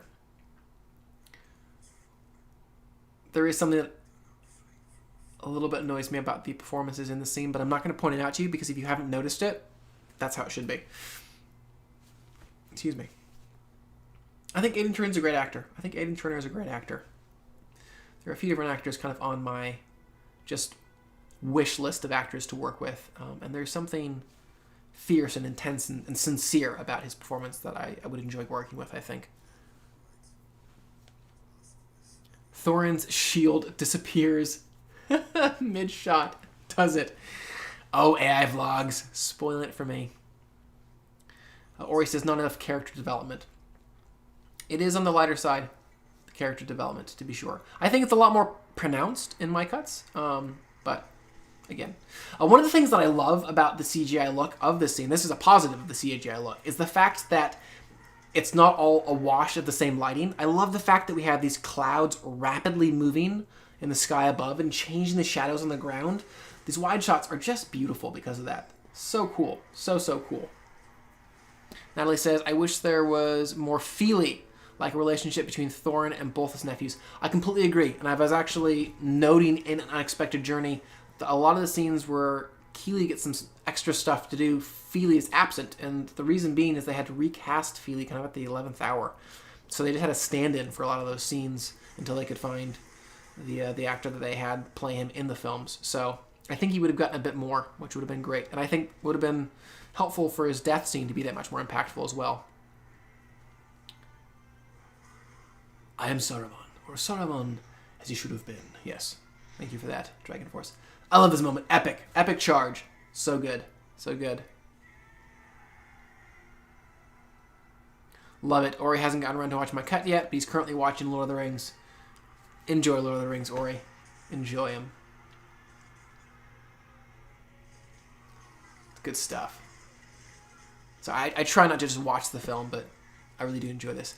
One of the things I added back into my extended cut, not this cut, but into my extended cut, is just a few more beats with the dwarves fighting. Not a lot of them, because a lot of them are pretty over the top and cartoony. But just enough to give some of the side dwarves a few more action beats. Because they deserve it. They're part of the company. Hughes says, that one great moment of Dwalin cutting through orcs to get to Thorin in the BTS was left entirely on the cutting room floor. Would have been great in the climax and a wholly different edit. Yeah. So for those of you that don't know, when Thorin is battling, that's a solid close-up of Dane right there. That looks decently realistic. I also reinserted not all of the chariot sequence into my extended cut as well. Just the non-cartoony bits. But yes, the moment that Hughes is referring to is when Thorin is battling Azog. Dwalin kind of disappears. And they shot the sequence of him desperately trying to get to Thorin. And I can understand why they cut it out, because ultimately he doesn't get to him. He just fails. And they don't really have time to sort of get him in there weeping over Thorin while Bilbo was also weeping over him. Like, this needed to be about a Bilbo and Thorin moment. And they needed to sacrifice, I think, just kind of Dwalin's involvement to make sure it was focused on those lead characters. So, a bummer, but I understand why they cut it. Favorite scene in the movie. What's my favorite scene in the movie? It's got to be one of the scenes between Thorin and Bilbo. I love the acorn moment. I love the scene with the mithril vest. I love the death scene. Those are all wonderful for me. Those are all really wonderful moments, to be sure. You know what? You know what I think it is? I think it's honestly the moment between Gandalf and Bilbo at the end where they just sit silently next to one another. It's beautiful. It's just so simple. And there was dialogue in the scene, but they cut it out apparently, which is lovely. AI Vlog says, I really, really recommend watching The Hobbit and Incomprehensible Journey. Oh dear. Oh dear. I'm terrified now. Oh, sorry. JM says the giant bell crashing through the wall is amazing, but I don't understand where it came from. It just appears out of nowhere. It was actually in the kind of the foyer area of the.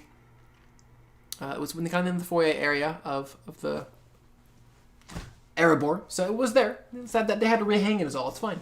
I cut out a number more action beats in this section right here. Just moments of them arriving at Ravenhill and hacking through more orcs. You just didn't need it. It was just mindless slashing and hacking that works fine on its own, well shot and everything, but cumulatively the effect of all of this just constant slashing and hacking, it runs you thin really quick. You get numb to it. So just cutting those things out felt so good. Yes. Moose says, thank you for removing the scene of Legolas gently dancing up the falling bridge of steps. Not a problem. It needed to go.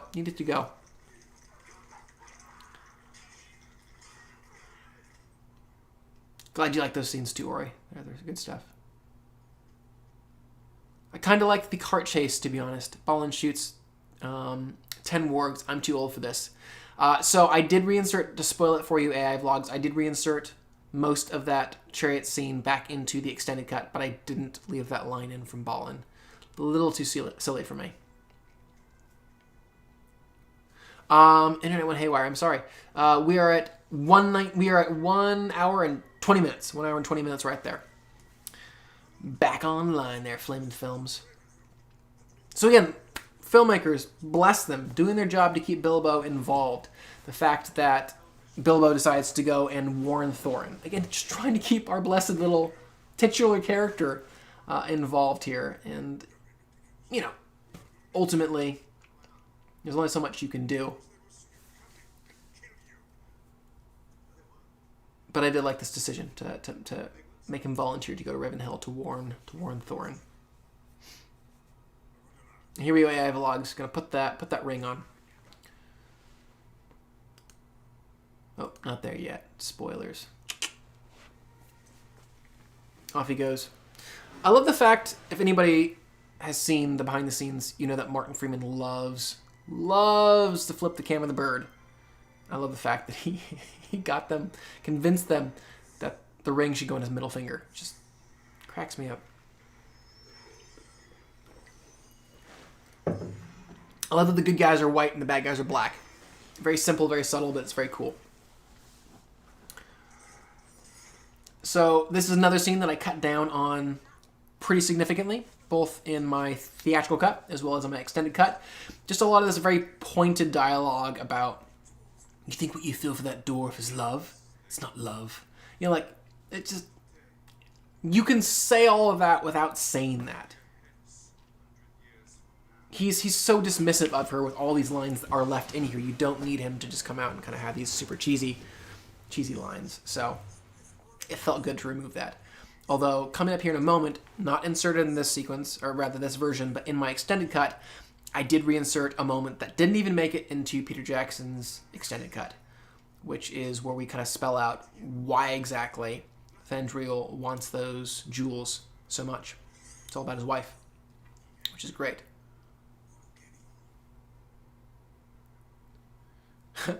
Moose says, Martin Freeman put so much into this role. He deserves your edits of the films.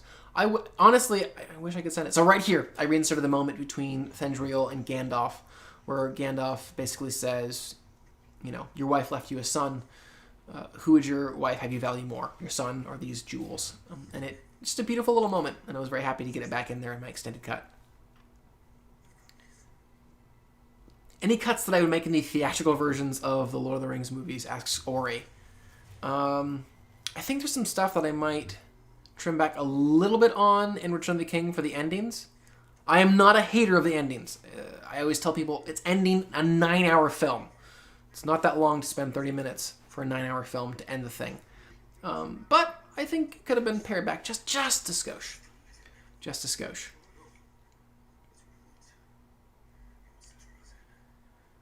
Hughes says, Fellowship theatrical is the GOAT. Unadulterated, just... Yes. For me, Hughes, it's my favorite film of all time, Fellowship of the Ring, and that is the theatrical cut that I love. It's just perfection to me. Gandalf says, when I watched Peach's cut, I was like, WTF, Legolas? How do you defy gravity like that? I wish I could do that in Moria. Yeah, like, look, Legolas forgot some of his skills after The Hobbit. It's just how it goes. That's good. But yeah, Ori, I wouldn't really cut a whole lot from the Lord of the Rings films. They are pretty perfect for me. So, again, I can see that this moment means something to Thorin and to Bilbo. Because they've spent time with these characters. But I wish I felt more because I'm sad about losing. But I don't know Feely, And I don't get sad about his death. I get sad for Thorin and Bilbo because I care about them. But I don't, excuse me, I'm so sorry. But I don't feel bad necessarily for him. It's like, oh, yeah, a character that I never really got to know. So I wish that I ultimately was able to just feel a little bit more.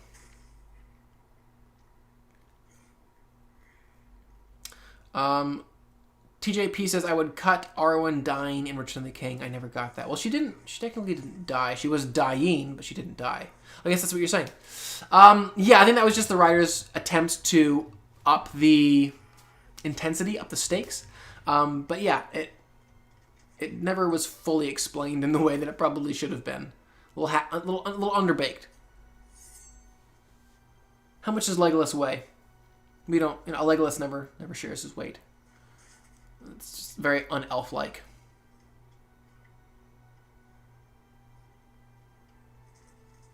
Natalie asks, are you an extended edition purist, or do you watch the theatrical cuts of Lord of the Rings? Depends who I'm watching them with, Natalie. So, any casual viewer, casual fan, I will always watch the theatrical cuts. I think they work better as films. I think they're better films than the extended cuts. But for the very same reason that I wanted to make extended cuts The Hobbit, I also have a lot of very nerdy Middle-earth friends, and they just want as much good Middle-earth as they possibly can get, and with those friends, I will always watch the extended cuts, because I got to get all the goodness in there for sure.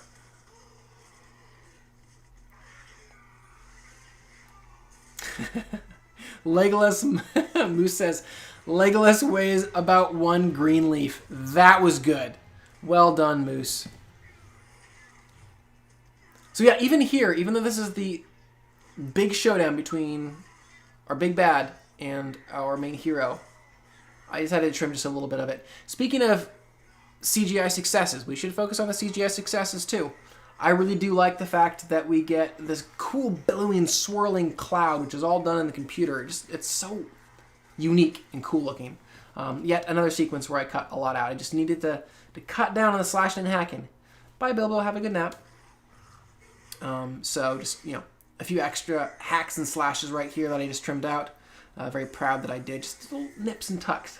I wanted to allow, again, the final moment on the frozen lake to feel that much more exciting and not exhausting.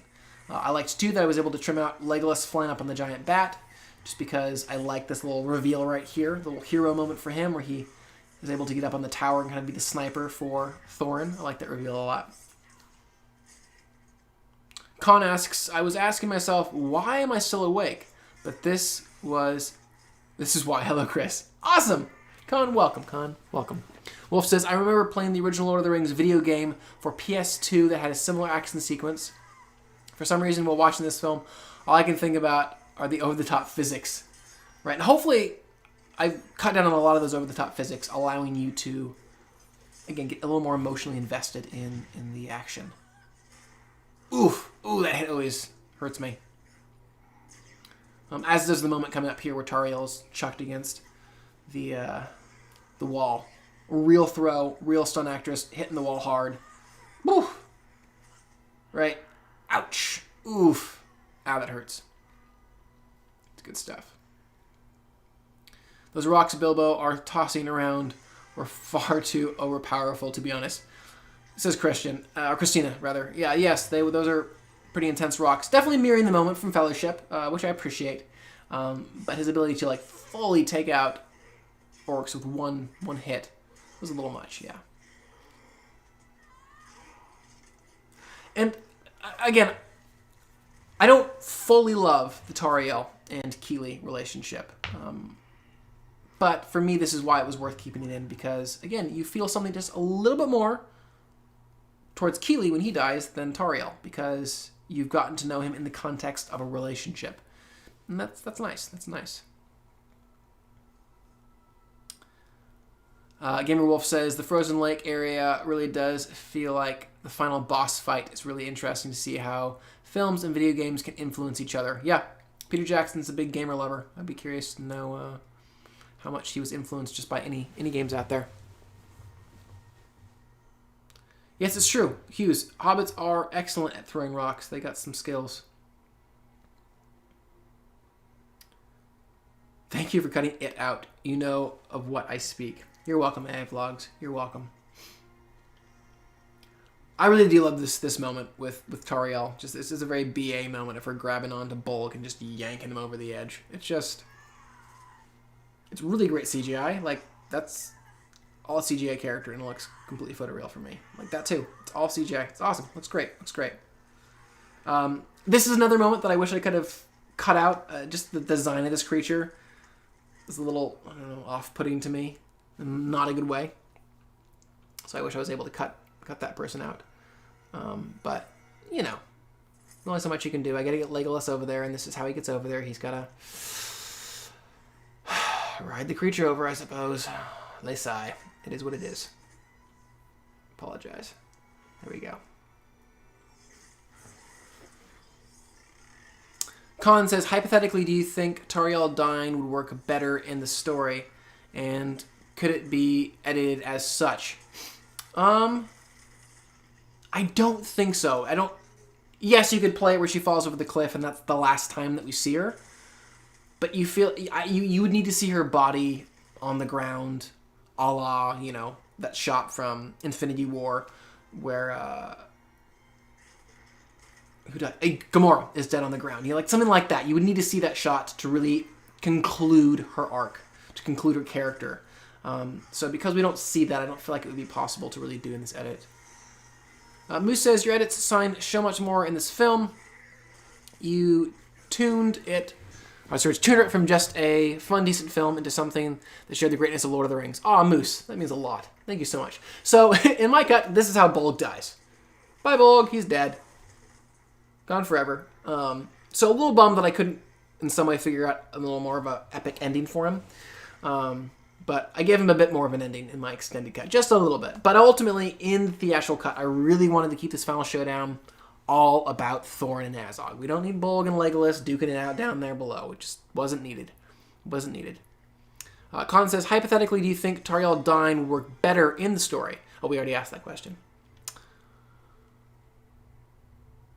AI Vlogs asks, how many types of trolls are there? A lot. Apparently. A lot. TJP says, so much slow-mo with Keeley's death. I feel like PJ sometimes goes overboard with slow-mo. Sometimes, yeah. I think that moment was a little bit dramatic. I can't disagree with that. I like the slow-mo here. I think the slow-mo is pretty BA. Here it works. Here it works.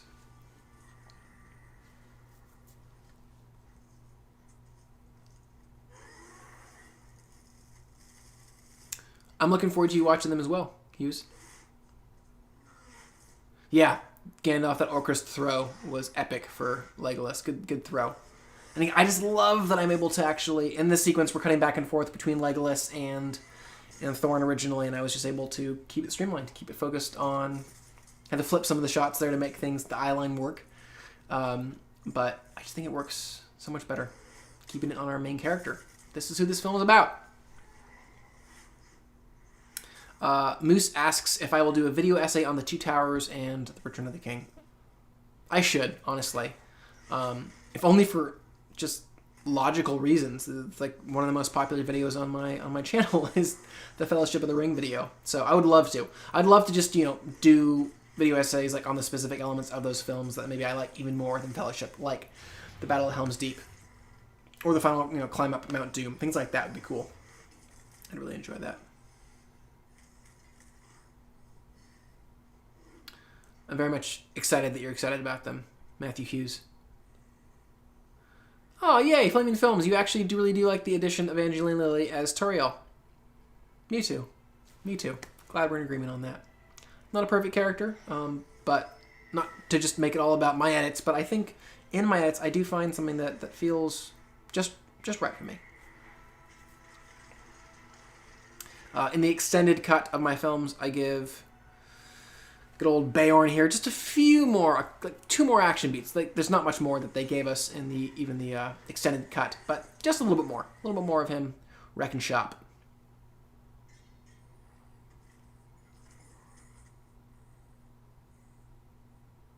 Oh,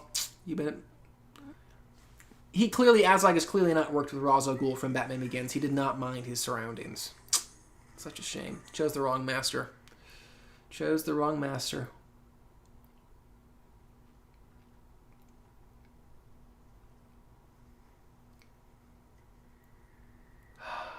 So again, I want us, the audience, to get to this moment and to not be just breathing out with exhaustion. Just, I can't believe. Thorin's feeling that, but we, the audience, shouldn't be feeling that. We should still be invested in the story and where it's going. All right, Con. Take it easy. We'll see you around. Thanks for swinging by.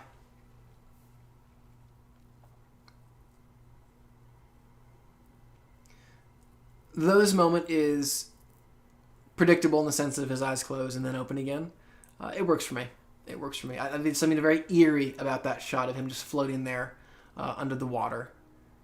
It's not if he's going to come through the ice, it's when. And so it's like watching a ticking time bomb. You're like, when's it going to go off? I know it's going to go off. And it works very well for me. Radagast appears as out of nowhere, as in the first movie. Just love it. Yep, that's his MO, The guy that appears out of nowhere to save the day. Yes, Florian wanted to warn Thorin so bad. Yeah. Again, I think would have been awesome in this scene. I think would have plussed it if Thorin had died to save Bilbo. I think that would have been pretty awesome. Yes. TJP says, I love this moment where Thorin throws the stone on Azog's side. Yeah, I mean, this is an epic moment. And I love just what Armitage is giving us, where he's realizing, I'm going to have to let him stab me to get the killing stroke. He lets go and then gets him. It's great. It's epic. It's epic. And the final twist of the sword, it works for me. It works for me. And you can actually feel it because we haven't been watching a 3-hour battle. Not that it's actually 3 hours in the original cut, but it doesn't go on quite as long. So one of the things that I promised the last time that we had a live stream was I promised to continue my story about submitting my fan question to Peter Jackson and to the behind-the-scenes documentarian Michael Pellerin. And I wanted to live up to that promise and share with you that story. So I went to the world premiere of the Battle of the Five Armies just as a fan, just to stand alongside. And ultimately, I got there super early, and I was just waiting on the edge of the red carpet. No one else was there, and just, making conversation. I saw William Kircher just wandering around Hollywood Boulevard and was able to run up to him. William Kircher plays Biffer, the guy with axe in his head, was able to run up to him and say, hey, this is your big day. Congrats. This is amazing. Thank you so much for your hard work. I love the black blood that comes in the waterfall there. That's fantastic. And then the celebrities started to show up, which is, it's a cool way. It's Orlando Bloom, it's Evangeline Lilly. But for me, I was, literally calling out the names of those behind the scenes. It's Richard Taylor, and, it's Jabez Olsen, the editor, and all these people that normally don't get called out. They're coming over and talking to me because no one else wants to talk to them. And that's just amazing. And of course, Peter Jackson himself showed up, and I was able to get this picture, just me dorking out right there with Peter Jackson, and that's his bodyguard behind him, and I wanted to kind of put my hand on his back to get the picture, and his bodyguard very quickly batted it away for understandable reasons. But Peter Jackson signed my copy of Bad Taste, his first feature film. And I love that question, Moose. Do you have a dream book series that you'd love to adapt with a full Hollywood budget / backing? I do. So I will share that in a second. So I got this picture with Peter Jackson and was able to say hi to him, which just was amazing. I mean, it's Peter Jackson. You can see the joy on my face. But the real glorious moment happened when all the celebrities had gone inside and the red carpet had pretty much emptied out, and up walked the red carpet a guy with a camera, and he was kind of filming just some behind-the-scenes stuff, it looked like. And being the nerd that I am, I recognized him to be Michael Pellerin, the behind-the-scenes documentarian of both The Lord of the Rings, the King Kong film that Peter Jackson did, and the Hobbit films. And I called out to him, Michael, oh my goodness, Michael! And of course he was just like, who is this guy? And this is like the worst picture ever taken of me. It's just an atrocious picture. But that was me with Michael Pellerin, and we just had a glorious conversation. I was actually able to talk to him later on the phone just about his experience, and I got a lot of really fun, interesting tidbits about the behind-the-scenes of these films, which I will forever treasure. But it was an amazing moment. Newton says, I can't help but feel underwhelmed with the ending / finale for Tariel, a bit unfinished. So, I mean, yeah, in my cut, I don't know if you're referring to my cut or the original cut. So, yes, I did cut out the sequence where she's talking to Thranduil. For me, the dialogue was just all too pointed, and bless her, Evangeline Lilly clearly gave it her all, but the dialogue she was given was just so cheeseball. I mean, if this is love, I don't want it. Like, it just... So I had to remove that. But I did want to give her a little moment coming up here. And Lindsay Ellis pointed this out beautifully in her video essay. That was a thought that I had before watching the documentary. It's not that all of my thoughts come from Lindsay Ellis video essays, just my most brilliant ones. But one of the things she mentioned that I completely agree with is this film is about Thorin and Bilbo, not about Tauriel and Keely, and I didn't want to linger too long with these characters, so that's kind of why I cut it out, or cut it down, rather. Back to your question, Moose. Do I have a dream book series? One of them, there's a few, and I don't want to share all of them just because I don't want to inspire anyone else. But one of them is Brian Jacques' Redwall series. I would love to do a version of that where all of the sets and locations are miniatures and actual locations, and then put in computer-generated animals. I just think it would be amazing. The National Treasure must stay in mint condition, no fingerprints. Thank you.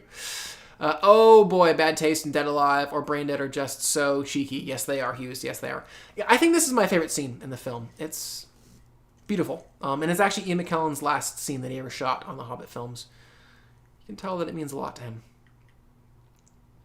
It's amazing that you got to meet all these industry professionals, says Gamer Wolf. Yes, it was amazing. It was one of the best nights of my life. And I should finish the story. So after talking to all these people and having this amazing time, someone had been watching me, apparently, and seeing that I had been just, so excited and hanging out. And someone came up to me as the thing was wrapping up and said, hey, are you with anyone? And I thought I was in trouble. I said, no, it's just me here by myself. And they said, cool, here's a ticket. Go and watch the premiere. So I was able to watch the premiere with Peter Jackson and the cast a whole week before anyone else, and it was just amazing. Just amazing. Oh, no way, Lindsay had a new video come out today. I love that. I'll have to check it out. Thank you, Christina. Radcliffe, bringing this question back, do you have a dream book series that you'd love to adapt? Yes, Redwall series for sure. And Tariel's theme is beautiful. Yes, it is beautiful. I agree, Flaming Films. Thank you. Lady Vengeance says, have you ever read the series that inspired the Expanse TV series? I have not. I apologize. Christina says, oh my god, Redwall. Yes, Basil Stag hair! This is why we're friends, Christina. This is why we're friends. Did you ever watch the animated... Shame on me, I didn't know that there was an animated series. I'll have to check that out. Love this little quiet scene between Bilbo and Gandalf. I agree. Me and Bilbo, says Gandalf, are just trying to process everything that just happened. Thank you for doing that with him, Gandalf. See, this is why I love you in this film. You were needed in that moment. So, Natalie, I don't know if you're still watching, Natalie, but I did reinsert the funeral sequence. And one thing that I also inserted that wasn't even in the extended cut and took some real interesting finagling was Gandalf's eulogy here for Thorin. For me, it made the scene necessary. It gave it an extra note. That being, this is the scene where the dwarves, not Bilbo yet, the dwarves are letting go of their old king and embracing a new king.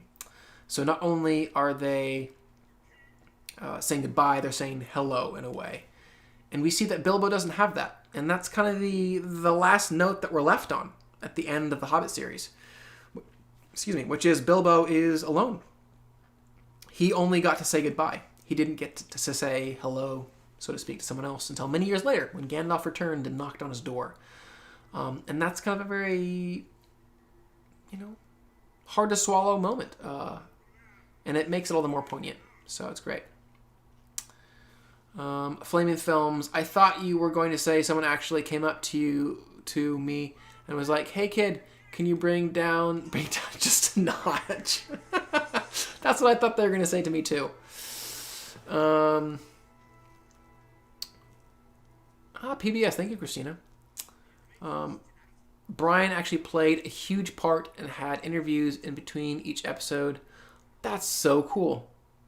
For those of you that don't know, Redwall is a book series by a guy named Brian Jocks. And it's a fantasy series with talking animals that live at an abbey. It's beautiful. Where did I find the eulogy? Asked Florian. It's beautifully preserved for me in the behind-the-scenes featurettes. So again, the reason that it was so tricky to insert was because the audio was not just Gandalf speaking, it also had music underneath it. So I had to line things up perfectly so that you couldn't hear the audio editing. Difficult. The Arkenstone disappeared in Bard's pocket, Lindsay Ellis. Look, again, I personally didn't have an issue with that. The film had moved on. The story had moved on. It's fine. It's fine, though. It's fine.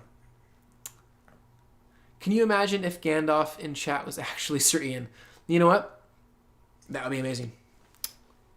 Natalie says, this is gorgeous. Tears are coming to my eyes. Oh, thank you. Oh, so glad that it's affecting you, Natalie, like that. That's great. Love that. This funeral scene is masterful. I truly hope you get to adapt Redwall one day. I'm certain you'll do it justice. Thank you, Moose. It would be, again, a dream project. I've done a lot of work on the first film. Just on spec, obviously. No one's paying me to do it.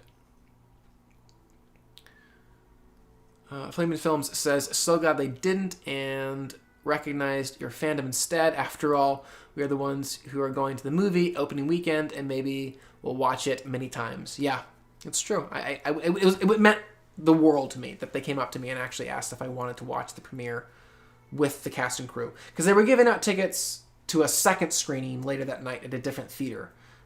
But from my vantage point, I don't think anyone else got just tickets straight in. So I visited lots of beautiful places in New Zealand, but Hobbiton, I said I would share these photos, was one of the best to look at.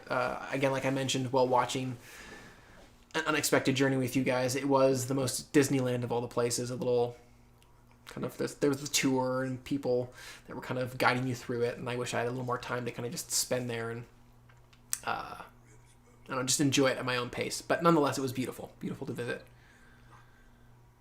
Little did they know, said Gandalf, that Bilbo's ring would be so important. It's so true. It's so true. Yes, Bilbo and the surviving dwarves saying goodbye is my favorite moment, says DJ. Yes, it's beautiful. That moment was beautiful indeed. That was definitely a moment for me that brought tears to my eyes the first time I watched it. It was very powerful. I loved it. Loved it. Flaming Films said that Long Live the King scene was awesome. Was that from the extended? I don't remember it. Yes, that scene was from the extended, but again, I added Gandalf eulogizing Thorin in that scene. That was something that's not even in the extended cut. So that's a Chris Hartwell exclusive.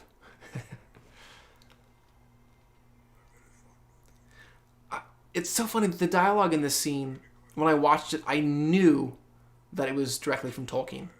Because there's something a little enigmatic and a little bit other about it.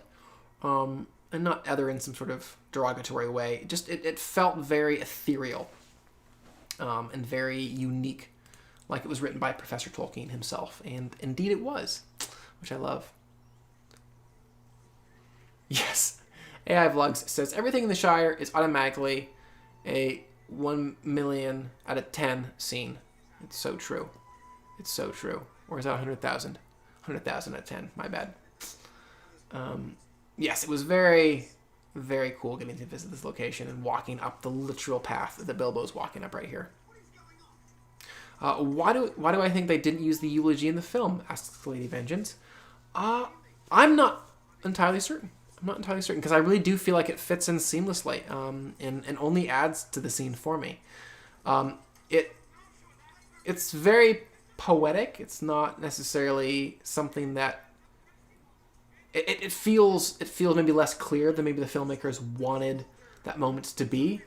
Like what exactly is he talking about? Some of the more poetic lines that he was given, they just feel kind of poetic for the sake of poetry, which I like and feel very Tolkien to me.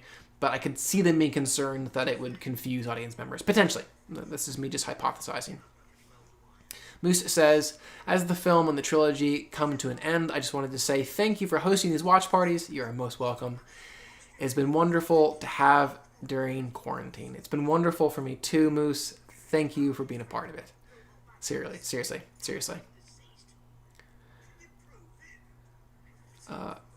TJP says, Gandalf, your love of halflings leaf has slowed your mind.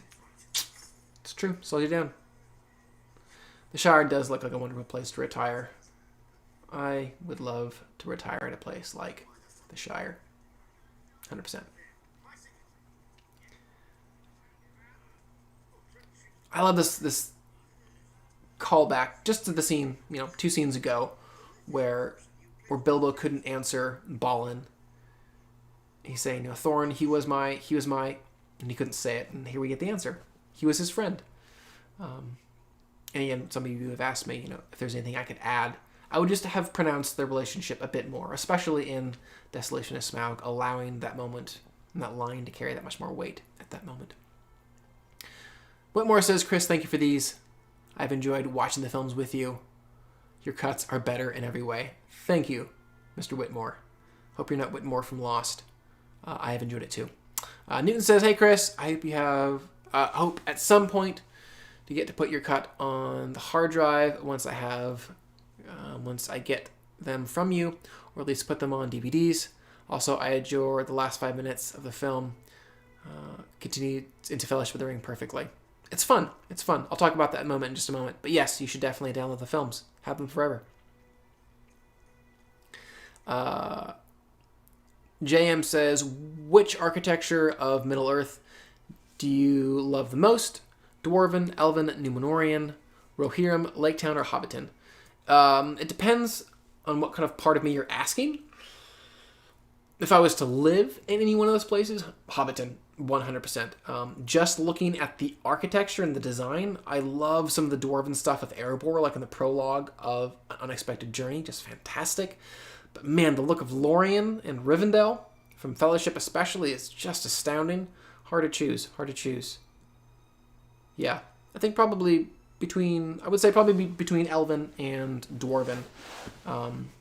It's just as far as the overall look of them. Natalie says, love the final scene, the mirroring of the Fellowship, the scene in the Fellowship. Yes, the ending is so melancholy. It's great. It is so very melancholy. It's so funny. I hope this doesn't ruin this for anyone.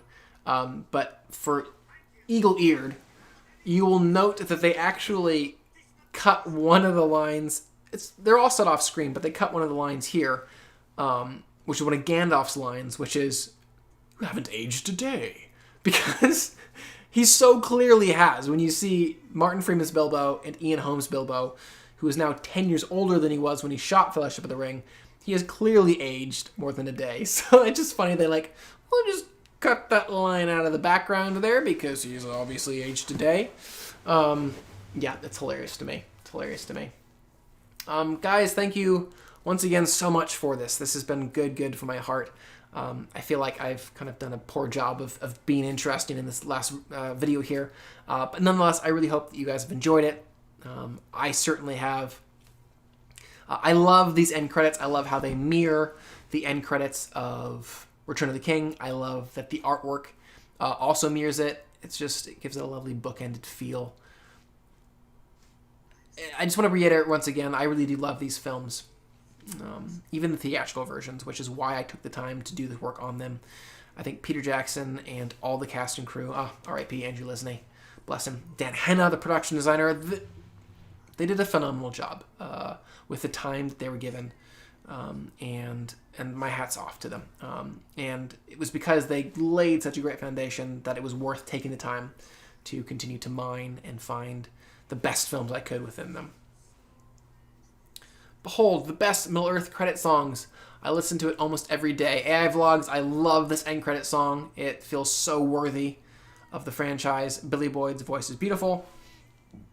It definitely feels very much reminiscent to Into the West from Return of the King with Annie Lennox singing that, but in the best possible way.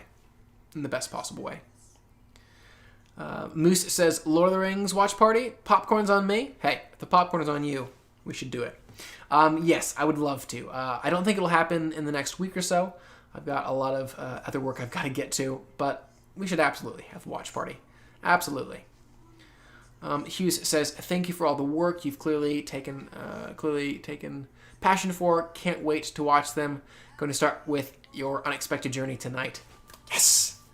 Hughes, I hope you enjoy them. I really, really do. You ruined the whole thing. This is going so well. That line not being in the movie, man. How will I ever watch Lord of the Rings ever again with that in my mind? I'm sorry, Flaming Films. I'm sorry. Good job as always. Says Felix. Didn't notice most of your edits during the battle. You really improved the film. Awesome. Awesome. Glad you enjoyed it. I'd be curious, Felix, which edits did you notice? You should comment below and let me know which edits you did notice. Because I'm always up to perfecting things. Completely agree. Annie Lennox and Billy Boyd. They should do like a duet. Annie Lennox and Billy Boyd for some live performance. That'd be awesome.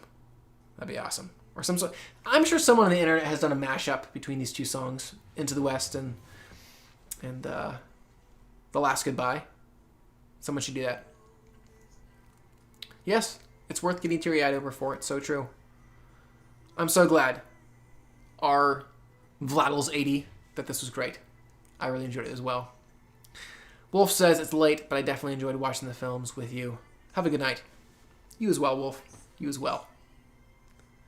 Lady Vengeance, such a lovely time, and I definitely enjoyed it more than my first watch in theaters. Yes! It's all that I'm trying to do. Give you a little bit of goodness.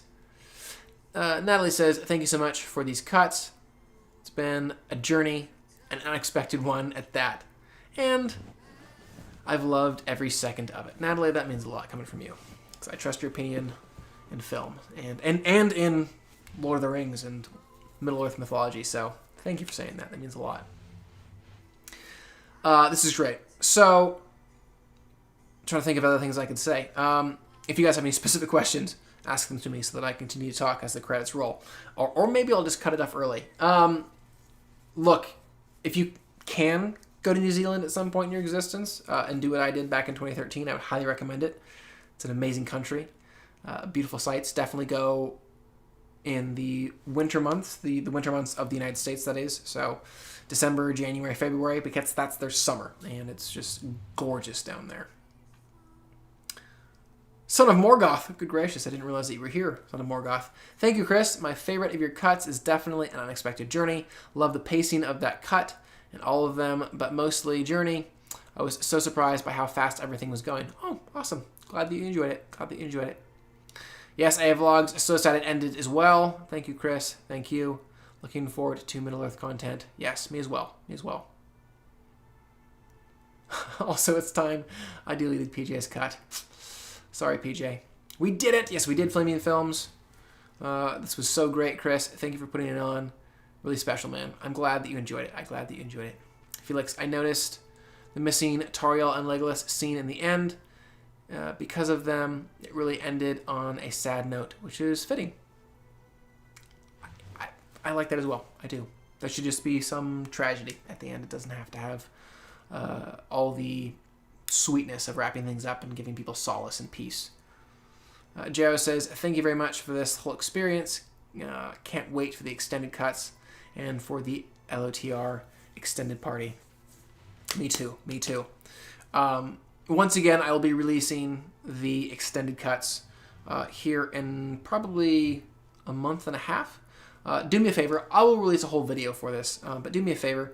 And in about a month and a half, reach out again if you've already reached out for cuts of the films, because I've received far too many emails to go back through and to send everyone the extended links. So I need new emails from you guys to let me know that you are interested in watching those.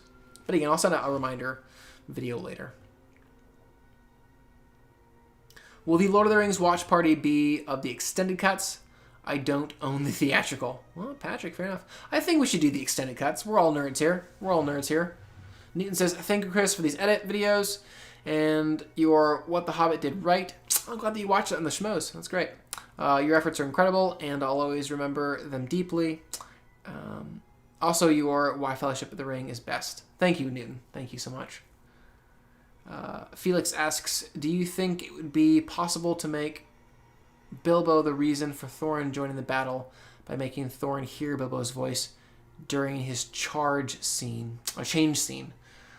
I think he does hear his voice a couple of times, but that's interesting. You could pronounce it even more. That's interesting. Yeah. Safe travels, Newton. Safe travels. That's a good thought, Felix, though. It's a good thought indeed. That's good stuff.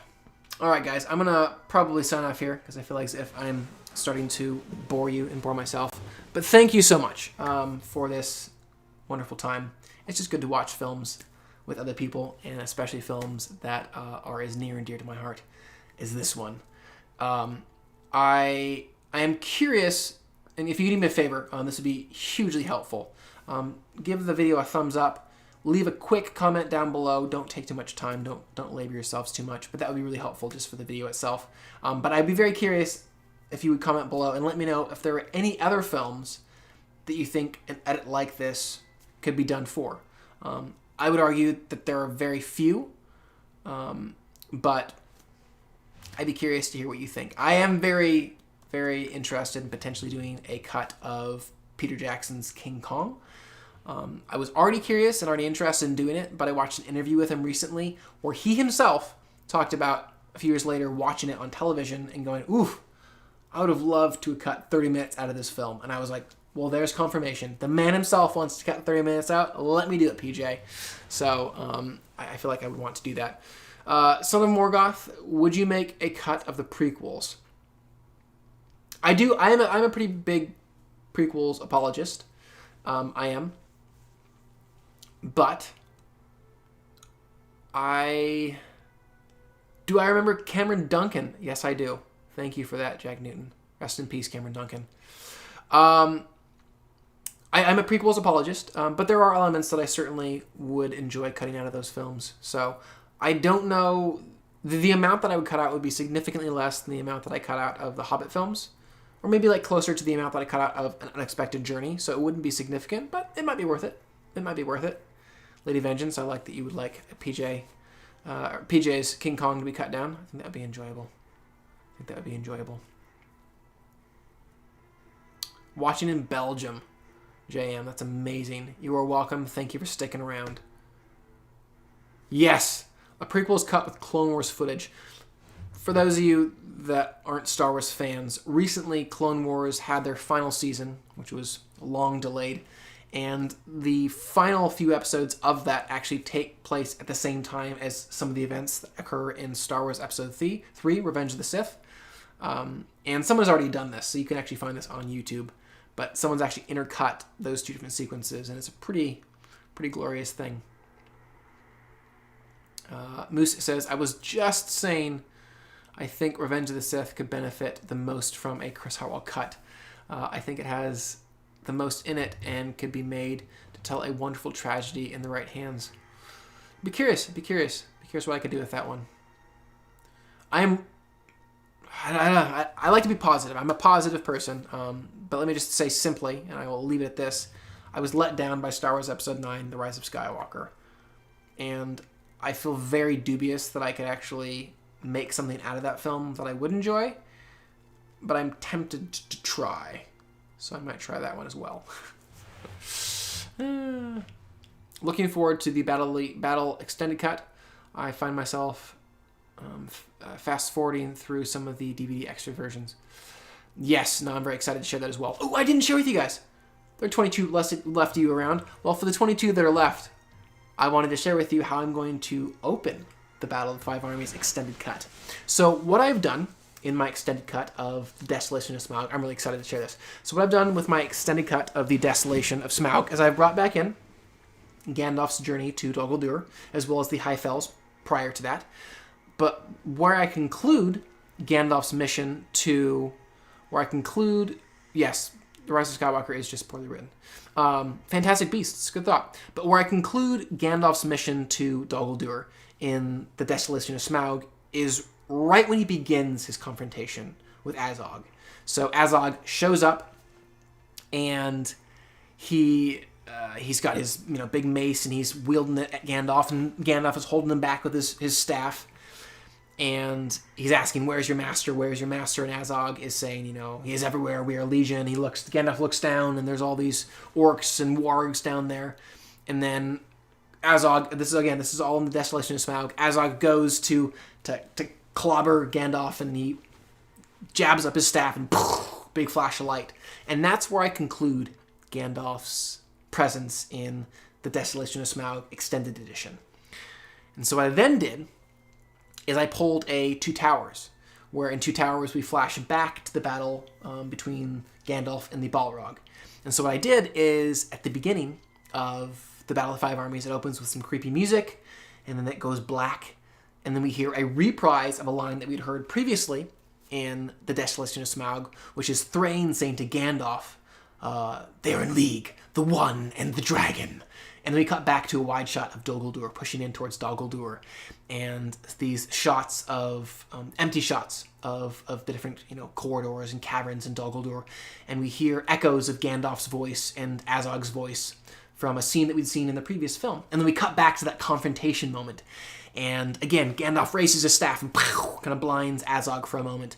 But then we continue the sequence. Again, this is the beginning of the Battle of the Five Armies. And Gandalf races away. And he races away with Thrain there next to him. And then he comes face to face with the Necromancer that we're meeting for the first time. And they have that showdown at the beginning of the Battle of the Five Armies, this epic, battle. And it's been trimmed down just a little bit because there's some pretty CGI-heavy shots in there. But it's been trimmed down just a little bit. And that sequence concludes with the big reveal that Sauron is the Necromancer, and his eye, races towards Gandalf, and boom, we cut away from that back to the shores of Lake Town. And that's how the film opens up, and I'm stinking excited about it, because it opens the film beautifully, and we get the great sequence then at the end of the Desolation of Smaug with Smaug torching Lake Town. So, anyways, I wanted to share that with all of you. Fantastic Beasts definitely needs a cut.